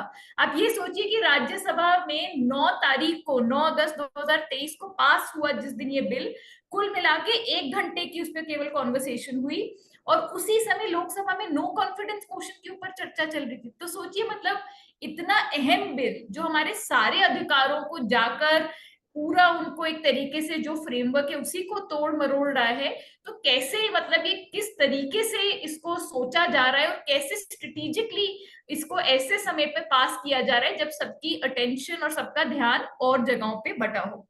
जो अंजलि ने अमेंडमेंट की बात की, मैं उसमें केवल एक पॉइंट और जोड़ना चाहती हूँ कि 81J का तो पूरा उन्होंने समझाया। एक और बहुत जरूरी एक प्रावधान था हमारे सूचना के अधिकार में, जो कि ये बोलता था कि जितनी भी जो भी जानकारी एग्जेम्प्ट है, यानी कि देखिए नेशनल सिक्योरिटी हो गया, कोई भी ऐसी जानकारी जिससे कंटेम्प्ट ऑफ कोर्ट हो जाए, या कोई भी प्रिवेसी वाली टाइप की जानकारी, उन सब के ऊपर लेकिन एक प्रावधान था कि यदि ये ऐसी जानकारी है जो आप पार्लियामेंट या लेजिस्लेटिव असेंबली को मना नहीं कर सकते, तो आप लोगों को भी मना नहीं कर सकते। यानी कि एक तरीके से लोगों को और जो हमारे इलेक्टेड रिप्रेजेंटेटिव्स हैं उनको एक जैसा दर्जा दिया गया था, क्योंकि आरटीआई से पहले एग्जीक्यूटिव केवल क्वेश्चन आवर में रिस्पॉन्ड करता था। तो कहीं ना कहीं हमें ये ताकत दी गई कि अब हम भी उसी तरीके से सवाल पूछ सकते हैं और सरकार को हमारी तरफ उतना ही जवाबदेह होना पड़ेगा जितना कि वो जवाबदेह है संसद और विधानसभाओं की ओर। ये भी पूरा जो प्रावधान है ये भी पूरा का पूरा उड़ा दिया, मतलब एक तरीके से देखें इसके ऊपर भी बुलडोजर चला दिया सरकार ने। जबकि ये वाला प्रावधान केवल 81J केवल निजता से संबंधित नहीं था, ये वाला प्रावधान सबके ऊपर लागू था, और कई ऐसे हाईकोर्ट के जजमेंट्स भी हैं ये कहते हुए। तो बहुत गहरी चोट लगी है हमारे आरटीआई को, और इसके बाद जानकारी हासिल करना बहुत मुश्किल होगा। आपने बोला कि मैं पुट्टासामी जजमेंट की भी थोड़ी सी बात करूं। अभी हाल ही में कांग्रेस के एक एमपी मिस्टर जयराम रमेश ने चिट्ठी भेजी मिस्टर वैष्णव को, जो कि मेती के मंत्री हैं, और उन्होंने बोला कि आप इस तरीके से संशोधन आरटीआई में मत करिए, इसकी कोई जरूरत नहीं है। मंत्री जी ने जो जवाब दिया उसमें उन्होंने बोला कि हम इसीलिए कर रहे हैं ये संशोधन क्योंकि पुट्टासामी जजमेंट के बाद हमें ये संशोधन करना पड़ेगा। अब आप ये सोचिए कि पुट्टासामी जजमेंट पे कॉन्स्टिट्यूशन बेंच बैठी सुप्रीम कोर्ट की, मतलब करीबन ऑलमोस्ट 1000 पन्ने की जजमेंट है। उस पूरी जजमेंट में कहीं भी किसी भी जज ने नहीं कहा कि आरटीआई को संशोधित करना पड़ेगा। उस पूरी जजमेंट में आरटीआई की बात भी होती है, आरटीआई सेक्शन 81J की भी बात होती है, कई सारे जजमेंट्स की भी बात होती है। किसी जज ने, ना जो मेजॉरिटी ओपिनियन है ना जो इंडिविजुअल ओपिनियंस हैं, किसी भी जज ने नहीं बोला कि इस पुट्टासामी के चलते, राइट टू प्रिवेसी के चलते आरटीआई को अमेंड करना पड़ेगा। इनफैक्ट सब जजेस ने बोला कि बैलेंसिंग ऑफ राइट्स और एक प्रोपोर्शनैलिटी, कि भाई कैसे हम राइट्स को बैलेंस करें वो हमें देखना होगा। तो मेरे ख्याल से तो जो मंत्री जी ने बोला वो बिल्कुल फैक्चुअली गलत बोला है, पुट्टासामी में ऐसा कहीं नहीं लिखा। और दूसरी बात आप ये सोचिए कि पुट्टासामी जजमेंट तो आई थी 2018-19 में, तो अब 6 साल के बाद ऐसी क्या चीज हो गई 6-7 साल के बाद कि आज आप एकदम जाग के आरटीआई को संशोधित कर रहे हैं? तो ये तो बिल्कुल गलत चीज है। मुझे तो लगता है कि असली बात यह है कि सरकार चाहती नहीं है कि जिस टाइप के सवाल जवाब पूछे जा रहे हैं, स्पेशली जैसे इलेक्टोरल बॉन्ड जैसे केस से जो जानकारी सामने आई, या फिर आज भी जब लोग पूछ रहे हैं कि भाई पीएम केयर्स में पैसा किसने दिया और वो पैसा फिर आगे आपने किसको दिया, किसने ये डिसीजंस ली, वो नहीं चाहते कि ये सारी जानकारी सामने आए और इसीलिए इसको पूरा संशोधित कर रहे हैं। कल हमारी एक जनसभा हुई थी इन्हीं मुद्दों को लेके, और उसमें जो बातें लोगों ने रखी, कई सारी महिलाएं जुड़ी थी जो दिल्ली की बस्तियों में रहती हैं, और उन्होंने बताया कि कैसे जब वो आरटीआई डालती है तो उसमें एक बड़ा जरूरी सवाल पूछती है। तो जैसे कई महिलाओं ने बताया कि विडो पेंशन उनकी बंद हो गई, उनको रोज बोला जा रहा था कि कल आओ, परसों आओ, अप्रूवल नहीं मिल पा रहा, आज वो अफसर अपनी सीट पे नहीं बैठे, अगले हफ्ते आना, अब आप हेडक्वार्टर चले जाओ। और कहीं ना कहीं एक घूस मांगने की कोशिश हो रही थी कि भाई आप पैसा दे दोगे तो आपका हम अप्रूवल कर देंगे। तो इस चीज से लड़ने के लिए लोग क्या करते हैं कि एक आरटीआई दायर करते हैं और उसमें वो पूछते हैं कि किस अधिकारी के पास मेरी ये पेंशन की एप्लीकेशन पेंडिंग है और कितने समय अंतराल में इसके ऊपर प्रोसेसिंग की जाएगी। क्योंकि देखिए इससे क्या होता है कि जो अधिकारी आपकी एप्लीकेशन लेके बैठे हैं और कोशिश कर रहे हैं कि घूस मांगने की, उनके ऊपर एक दबाव बन जाता है कि अब तो आपका नाम सामने आ जाएगा और आपको ये भी बताना पड़ेगा कि कितने समय अंतराल में आपको ये करना चाहिए था प्रोसेस। तो हर एक आरटीआई में कल करीबन 20-25 लोगों ने अपनी बात रखी और हर एक ने बताया कि हम ये सवाल जरूर पूछते हैं कि किस अधिकारी ने तय किया कि मेरा राशन कार्ड कैंसिल होगा, किस अधिकारी ने मेरी पेंशन रोकी। तो अब आप ये देखिए कि अब आपको ये जानकारी नहीं मिलेगी, और ये सरकार के लिए बहुत कन्वीनियंट होगा, क्योंकि सरकार तो यही चाहती है कि जब हम आलोचना करें हम एक बड़े पैमाने पे करें, हम बोले कि समाज कल्याण विभाग ने पेंशन रोक दी, उसका कोई मतलब ही नहीं होता, क्योंकि उससे कोई अकाउंटेबिलिटी ही नहीं फिक्स होती। तो बहुत एक सोची समझी साजिश है, मेरा तो मानना है, कि किस तरीके से और कौन से प्रावधान को अमेंड किया जा रहा है। और जो आपने एक सवाल पूछा कि अब सोशल ऑडिट का क्या होगा, देखिए पीपल्स ऑडिट हो, सोशल ऑडिट हो, हम सबने जैसे दिल्ली रोजी रोटी अधिकार अभियान ने कोविड के समय कितना ऑडिटिंग करा था, जा जाके लोगों से पूछ के कि अच्छा आपके घर में क्या स्थिति है, इस समय आपके पास राशन कार्ड है कि नहीं है, राशन कार्ड नहीं है तो ई कूपन कैसे लें, कहाँ पे राशन दुकान खुली है, कहाँ पे राशन बट रहा है, किन किन को मिला, किन किन को नहीं मिला। और ये पीपल ऑडिट ही एकमात्र तरीका है कि लोग किसी तरह से कलेक्टिवली जवाबदेही मांग सकते हैं। और हम ये बार बार देखते हैं, देखिए सरकार क्या बोल रही है डेटा प्रोटेक्शन को लेके, वो बोल रही है कि आप ना घबराइए मत, आपको अपना डेटा तो अभी भी मिल जाएगा। लेकिन ये हमारा अपना डेटा की केवल बात नहीं है। देखिए भारत में कैसे लोग अपने हकों के लिए लड़ते हैं। जब एक महिला राशन की दुकान पे जाती है और उनको राशन दुकानदार मना कर देता है कुछ बोल के कि हम नहीं तुम्हें देंगे, तुम्हारा नाम नहीं है लिस्ट में, और भी लोग इकट्ठे होते हैं उस इलाके के और फिर मिल के बोलते हैं कि हमें लिस्टें दिखाइए। और ये जो कलेक्टिव मॉनिटरिंग है ये तो बिल्कुल ही बंद हो जाएगी, क्योंकि इसमें ना तो आप डेटा आरटीआई के थ्रू मांग पाएंगे, और यदि आपने खुद ही डेटा इकट्ठा करा, जैसे आपने खुद ही जाके एक सर्वे करा कि किन किन लोगों को नरेगा के पैसे नहीं मिले, या किन किन लोगों को राशन पूरा नहीं मिला, या गंदी क्वालिटी का राशन मिला, तो आप पूरे डेटा फिडुशियरी बन जाएंगे। उसके बाद सरकार तय करेगी, और इनफैक्ट सरकार ऑलरेडी बोलने लग गई है कि भाई ये इस टाइप का जो सिटीजन विजिलेंस है ये तो लोगों का काम नहीं है, ये तो सरकार का काम है। तो मेरे को लगता है कि कहीं ना कहीं बहुत सरकार इसको एक सोच के और एक समझ के कि कैसे लोगों को पूरी तरीके से चुप कराया जाए, लोगों के जो एबिलिटी है टू सीक अकाउंटेबिलिटी उसको कैसे बंद किया जाए। और कहीं ना कहीं जो हम बोलते हैं कि इंफॉर्मेशन इज पावर, वो सरकार भी अब समझ गई है, और वो भी अब यही बोल रही है कि ये इंफॉर्मेशन इज पावर, और पावर तो हमारे ही हाथों में रहनी चाहिए। तो असमी मैं इतना ही बस बोलना चाहूँ। Thank you. Thank you, Amrita. So, just one thing, if you could add in just a minute, which is that when you were speaking about how not just democratic processes within the RTI have been subverted, but the manner in which it was brought about also is really questions how democracy is functioning currently. And with just if you could speak in 1 minute in terms of how this bill is being made completely inaccessible to the ordinary person to be able to even understand the bill, because lack of pre-legislative consultation, English, all of those provisions. Yeah. जी आपने बहुत जरूरी एक सवाल पूछा। तो अभी जनवरी में सरकार ने रूल्स को, ड्राफ्ट रूल्स को पब्लिक डोमेन में डाला, और उन्होंने बोला कि यदि किसी के भी कोई भी इस पे फीडबैक हो तो आप हमें अपना फीडबैक दे सकते हैं। तो हम में से कुछ साथियों ने कोशिश की फीडबैक देने की, और अब आप चौंक जाएंगे ये सुन के कि फीडबैक देना कितना मुश्किल था। सबसे पहली बात, आपको जाके mygov.in पे रजिस्टर करना था। तो खैर आपका डेटा प्रोटेक्शन तो वहीं पे ठप हो गया, क्योंकि मैंने अकाउंट बनाए हुए। अब रोज सुबह मेरे पास मैसेज आते हैं कि आज प्रधानमंत्री जी फलाना चीज इनॉग्रेट कर रहे हैं, आज इस स्कीम के बारे में पढ़िए। तो वो डेटा प्राइवेसी का तो वहीं पे चक्कर ही खत्म हो गया। उसके बाद लॉग इन करके जब हमने कमेंट देने की कोशिश करी, तो हम सब लोग कमेंट देना चाह रहे थे आरटीआई एक्ट वाले प्रावधान पे, उस पे कमेंट देने का कोई चॉइस ही नहीं था।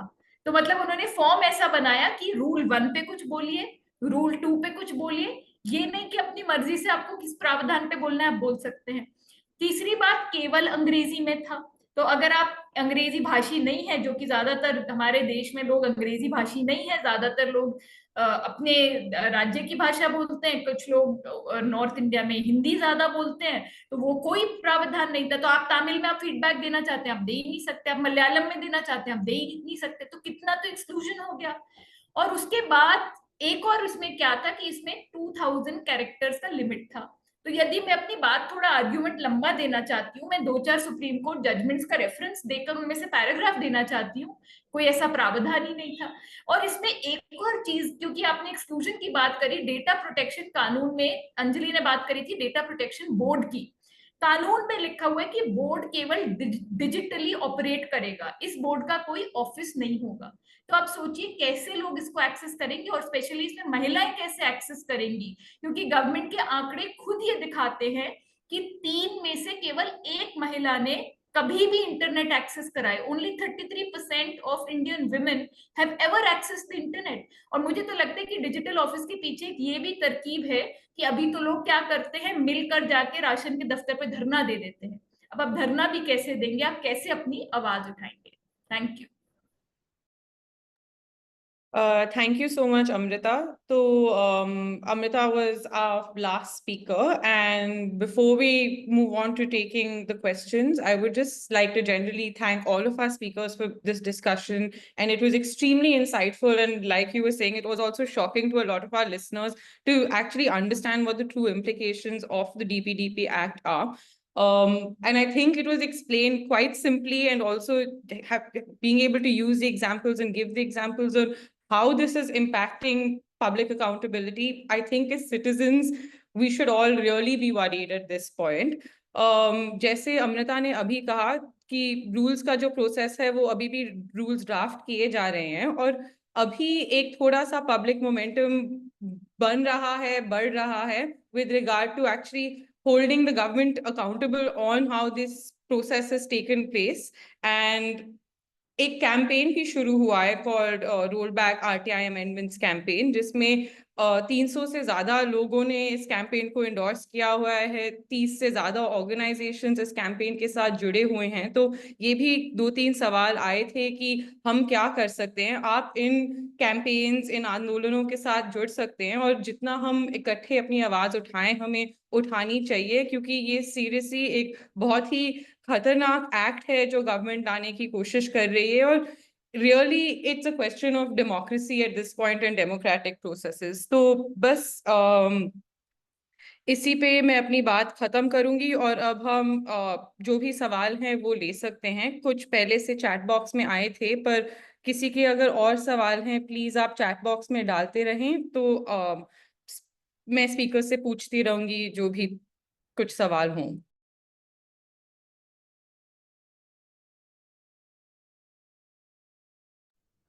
Asmi had sent you the questions.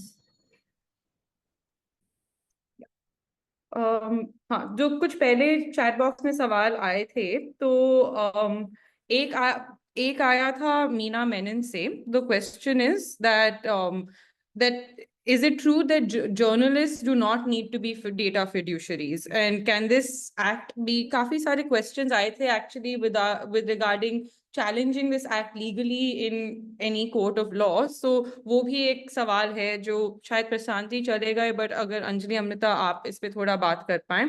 And data fiduciary and journalism पे Nitin, if you can also answer this question. Attached to that question with regard to journalism is what happens to information that's already available in the public domain but needs to be reprocessed. So Nitin, if you could also just speak to that. क्या हम 2-3 सवाल लेके फिर आगे बढ़े? Yeah, I think that would be good. तो दो सवाल हैं ब्रॉडली। एक अभी अंजलि आपके लिए कि क्या लीगल चैलेंजेस कोर्ट्स में हैं, करने चाहिए क्या, इस what legal around legal challenges and challenging the act itself, and a question to Nitin that are journalists not considered data fiduciaries, and what about reprocessing of public information, existing public information? So Anjali, we'll start with you. Yeah, thanks, Asmi. So पहली चीज तो ये है कि कानून अभी लागू नहीं हुआ है, पास हो गया है कानून। रूल्स जो हैं वो ड्राफ्ट हो रहे हैं। सुनने में ये आया है मीडिया के थ्रू कि rules end of this month, अप्रैल के अंत में, मई में ये रूल्स शायद लागू कर दिए जाएंगे। और कानून में ये लिखा है कि क्लॉज बाय क्लॉज भी जो ये कानून, ये जो लॉ आया है डेटा प्रोटेक्शन लॉ, इसे लागू करा जाएगा। तो एक डिमांड जो हम लोग कर रहे हैं वो ये है कि जिस क्लॉज में सेक्शन 44(3) में राइट टू इंफॉर्मेशन एक्ट को अमेंड किया गया है, उसे सरकार अभी रोल आउट ना करे, उसे लंबित कर दिया जाए। जैसा कि सबने बात रखी है, अभी तक तो जो सारी पिटिशंस गई हैं सरकार के पास, उन पर हमें केवल चुप्पी मिली है. There has been no response at all from the government so far. जो मिनिस्टर ने, मेथी के मिनिस्टर मिस्टर वैष्णव ने जो रिस्पांस दिया है ऑपोजिशन के लीडर को, मिस्टर जयराम रमेश को, वो भी इनकरेजिंग नहीं है. तो हो सकता है कि ये कानून लागू हो जाए बहुत जल्द. जब कानून लागू होगा तो ऑफ कोर्स लीगल चैलेंजेस इसके ऊपर आ सकते हैं. मुझे लगता है कि बहुत सारे कंसर्न्स हैं. ये तो पूरी तरह से एक हमारे जो लोकतांत्रिक ढांचा है उसके ऊपर प्रहार हो रहा है, क्योंकि जैसे बात हुई है जर्नलिस्ट्स को कोई एग्जेम्पशन नहीं है तो पूरा मीडिया फ्रीडम खत्म हो जाएगा. This is an attack on free speech and expression. मतलब बोलने की आजादी, अभिव्यक्ति की आजादी जो कॉन्स्टिट्यूशन ने हमें दी है आर्टिकल 19(1)(a) में, उसके ऊपर ये कानून बहुत ज्यादा प्रहार कर रहा है, आरटीआई पे प्रहार कर रहा है. तो आई थिंक इसके ऊपर बहुत सारे चैलेंजेस जो हैं वो पॉसिबल हैं. हो सकता है कि एक ओमनिबस चैलेंज ना हो, अलग अलग तरह से अलग अलग ग्रुप्स, कैंपेन्स इन चैलेंजेस को लेकर जाएं कोर्ट में. लेकिन हमने देखा है कि किस तरह से ये जो तमाम चैलेंजेस हैं लैंग्विश कर रहे हैं हमारे कोर्ट्स में, जुडिशरी में. इलेक्टोरल बॉन्ड्स की बार बार बात हुई. हमें याद है कि 7 साल लग गए सुप्रीम कोर्ट को इस केस को सुनवाई करने में और जजमेंट देने में. 7 साल में हम कहते रहे कि पॉलिटिकल पार्टीज जो हैं वो अनोनिमस तरीके से फंड्स ले रही हैं. जो Bharatiya Janata party ruling party है उसे लायन शेयर मिल रहा है फंड्स का. Despite that the court did not find the time to hear the case for 7 long years in any substantive way. और उसके बाद जब जजमेंट आई, ऑलरेडी एक जनरल इलेक्शन हो चुका था, सारे स्टेट्स में इलेक्शन हो चुके थे, और दूसरा जो जनरल इलेक्शन था उसके लिए कॉफर्स भर चुके थे. तो मुझे लगता है कि हम रिलाई नहीं कर सकते ओनली ऑन द कोर्ट्स. 2019 में भी आरटीआई कानून को संशोधित किया गया था, तब भी कोर्ट में इसके खिलाफ एक पिटिशन गई थी. अब हम 2025 में बैठे हैं, अब तक कोर्ट्स ने उस पर कोई सब्सटेंटिव हियरिंग नहीं की है. तो आई थिंक दैट हमें बहुत जरूरी है कि हम अपनी आवाज को उठाने के लिए, कोर्ट्स में तो सब लोग जाएंगे, कैंपेन्स जाएंगे ही, बहुत लोग जाएंगे, पर हमें कैंपेन से, मूवमेंट से आवाज उठाने के अलग अलग तरीकों को सोचना होगा, जिससे कि हम इसका विरोध कर सकें इस कानून का. और बहुत सारे क्वेश्चंस अस्मी आए हैं आपके चैट बॉक्स में भी कि कैसे जुड़ा जा सकता है. तमाम तरीके हैं. एक तो लगातार हम पिटिशंस, पोस्ट कार्ड्स भेजते रहे सरकार को और चेताते रहे कि ये नहीं चलेगा, इस तरीके का डेटा प्रोटेक्शन कानून और सूचना के अधिकार कानून में संशोधन. दूसरी बात, अगर हम सारे राज्यों में इस पूरे कानून पर सभी कैंपेन, सभी ग्रुप्स मीटिंग्स ऑर्गेनाइज कर सके, कुछ पर्चे भी बने हैं, अलग अलग भाषाओं में भी हैं, वो अगर डिसेमिनेट हो, क्योंकि जैसे बात हुई है ये बहुत ही टेक्निकल साउंडिंग कानून है, इसलिए इसके बारे में बहुत ज्यादा चर्चा नहीं हुई है. पार्लियामेंट में जब ये कानून पास हुआ उस टाइम पर मणिपुर पर डिस्कशन हो रहा था, नो कॉन्फिडेंस मोशन हुआ था, इसलिए सारे ऑपोजिशन ने वॉकआउट किया था और इसके ऊपर कोई डिस्कशन ही नहीं हुआ पार्लियामेंट में. तो फटाफट सरकार ले आई वॉकआउट के टाइम पर और पास कर दिया. तो इसके बारे में जानकारी ही नहीं है लोगों को. तो I think that if we can really take this time to reach out to people in different languages, in different states, and organize protests, organize all sorts of signature campaigns and so on to oppose this law, that will be very important. Thanks, Anjali. And before we move on to Nitin, we had a adjoining question to this, which is that wherever DPDP comes in collision with other welfare laws, what happens then? And I think within the Act, there's already a statement with regard to this. So could you just explain briefly about that as well?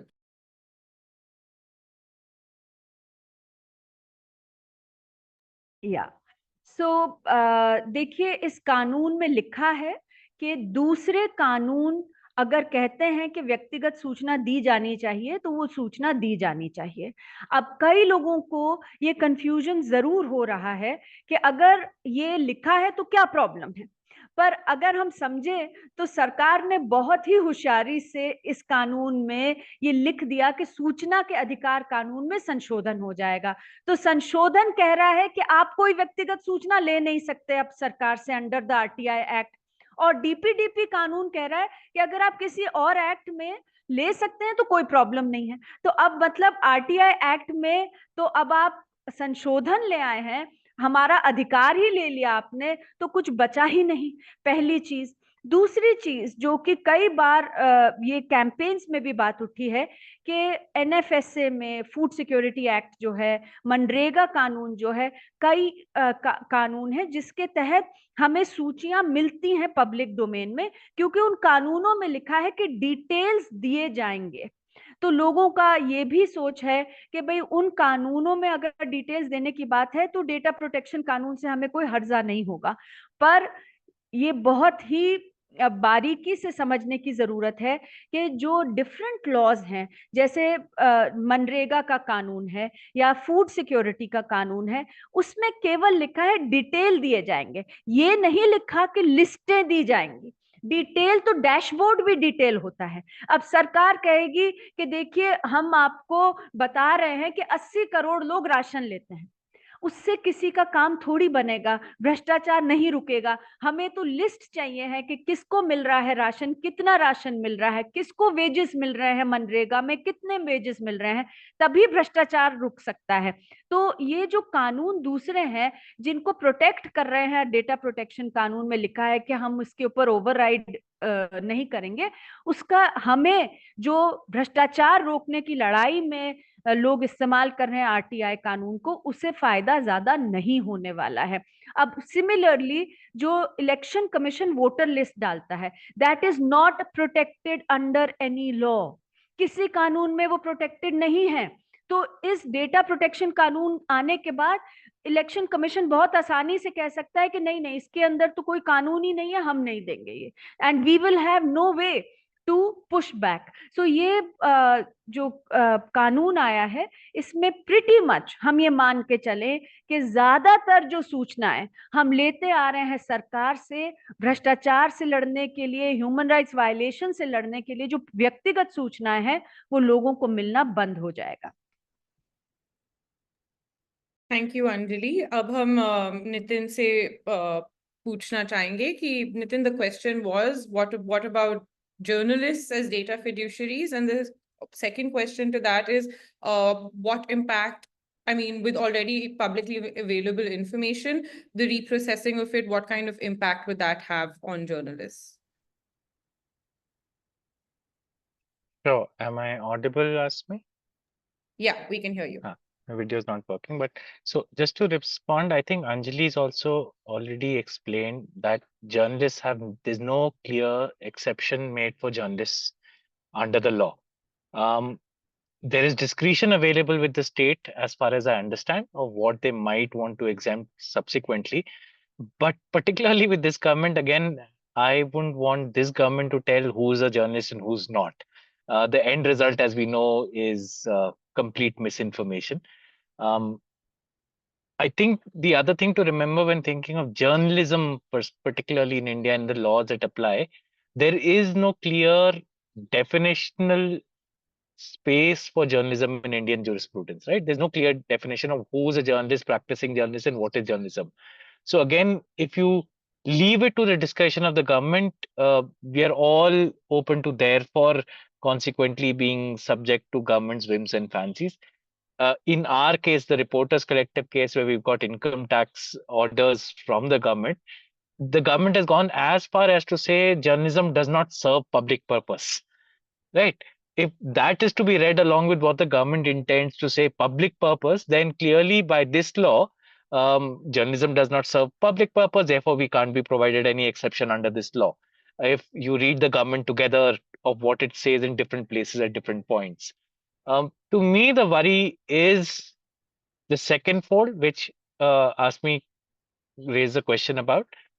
what if data is out there in public domain for various other reasons, say corporate records, which shows directorships of different people. We at Reporters Collective have built networks of understanding of what are the shell companies, who are the people who run them. This is based on public information, which is provided under a law in one way, but you process it to come to a conclusion. Say in the electoral bonds case, we process the data of the original entities to figure out there was a proxy individual who was actually donating on behalf of the Reliance Group, right? Now, and that we could do because we could map his address to the address of a private entity, map his email to another entity, etc., etc. To me, the fear would be that all this technically is now illegal unless the government says it is legal. And again, I'm not going to rely on the government to tell me which corrupt official to name and which not to name and what is in public purpose to name and not. There is going to be a chilling effect to the fact that, as Anji and others were talking, the huge fine, Prashantji talked about this massive fine that they want to impose, again on discretion of the government, where the government is the police, is the judge and the jury of what wrong is being done, even when as a journalist, I am reporting on the wrongdoings of the government. I think everyone can understand both the ironies in this and the consequences of allowing government to decide what information that sits secretly within the government we should be allowed to bring out as journalists and what we shouldn't be.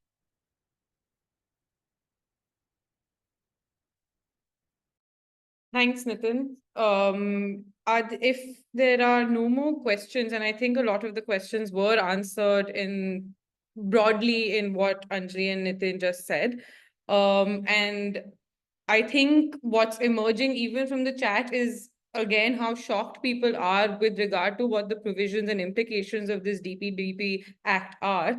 And really, I would once again encourage people, and a lot of materials have also been shared in the chat box on how people and organizations can join in this campaign. So I would really encourage that everyone here please share and join and engage with this campaign to roll back RTI amendments.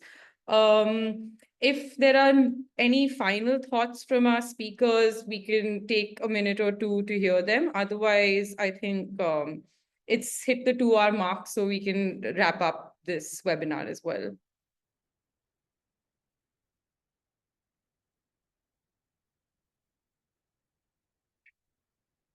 Okay, thank you everyone for joining in this webinar, to all the listeners and especially to our speakers for explaining to all of us so simply what the impact and implications of the DPDP Act are.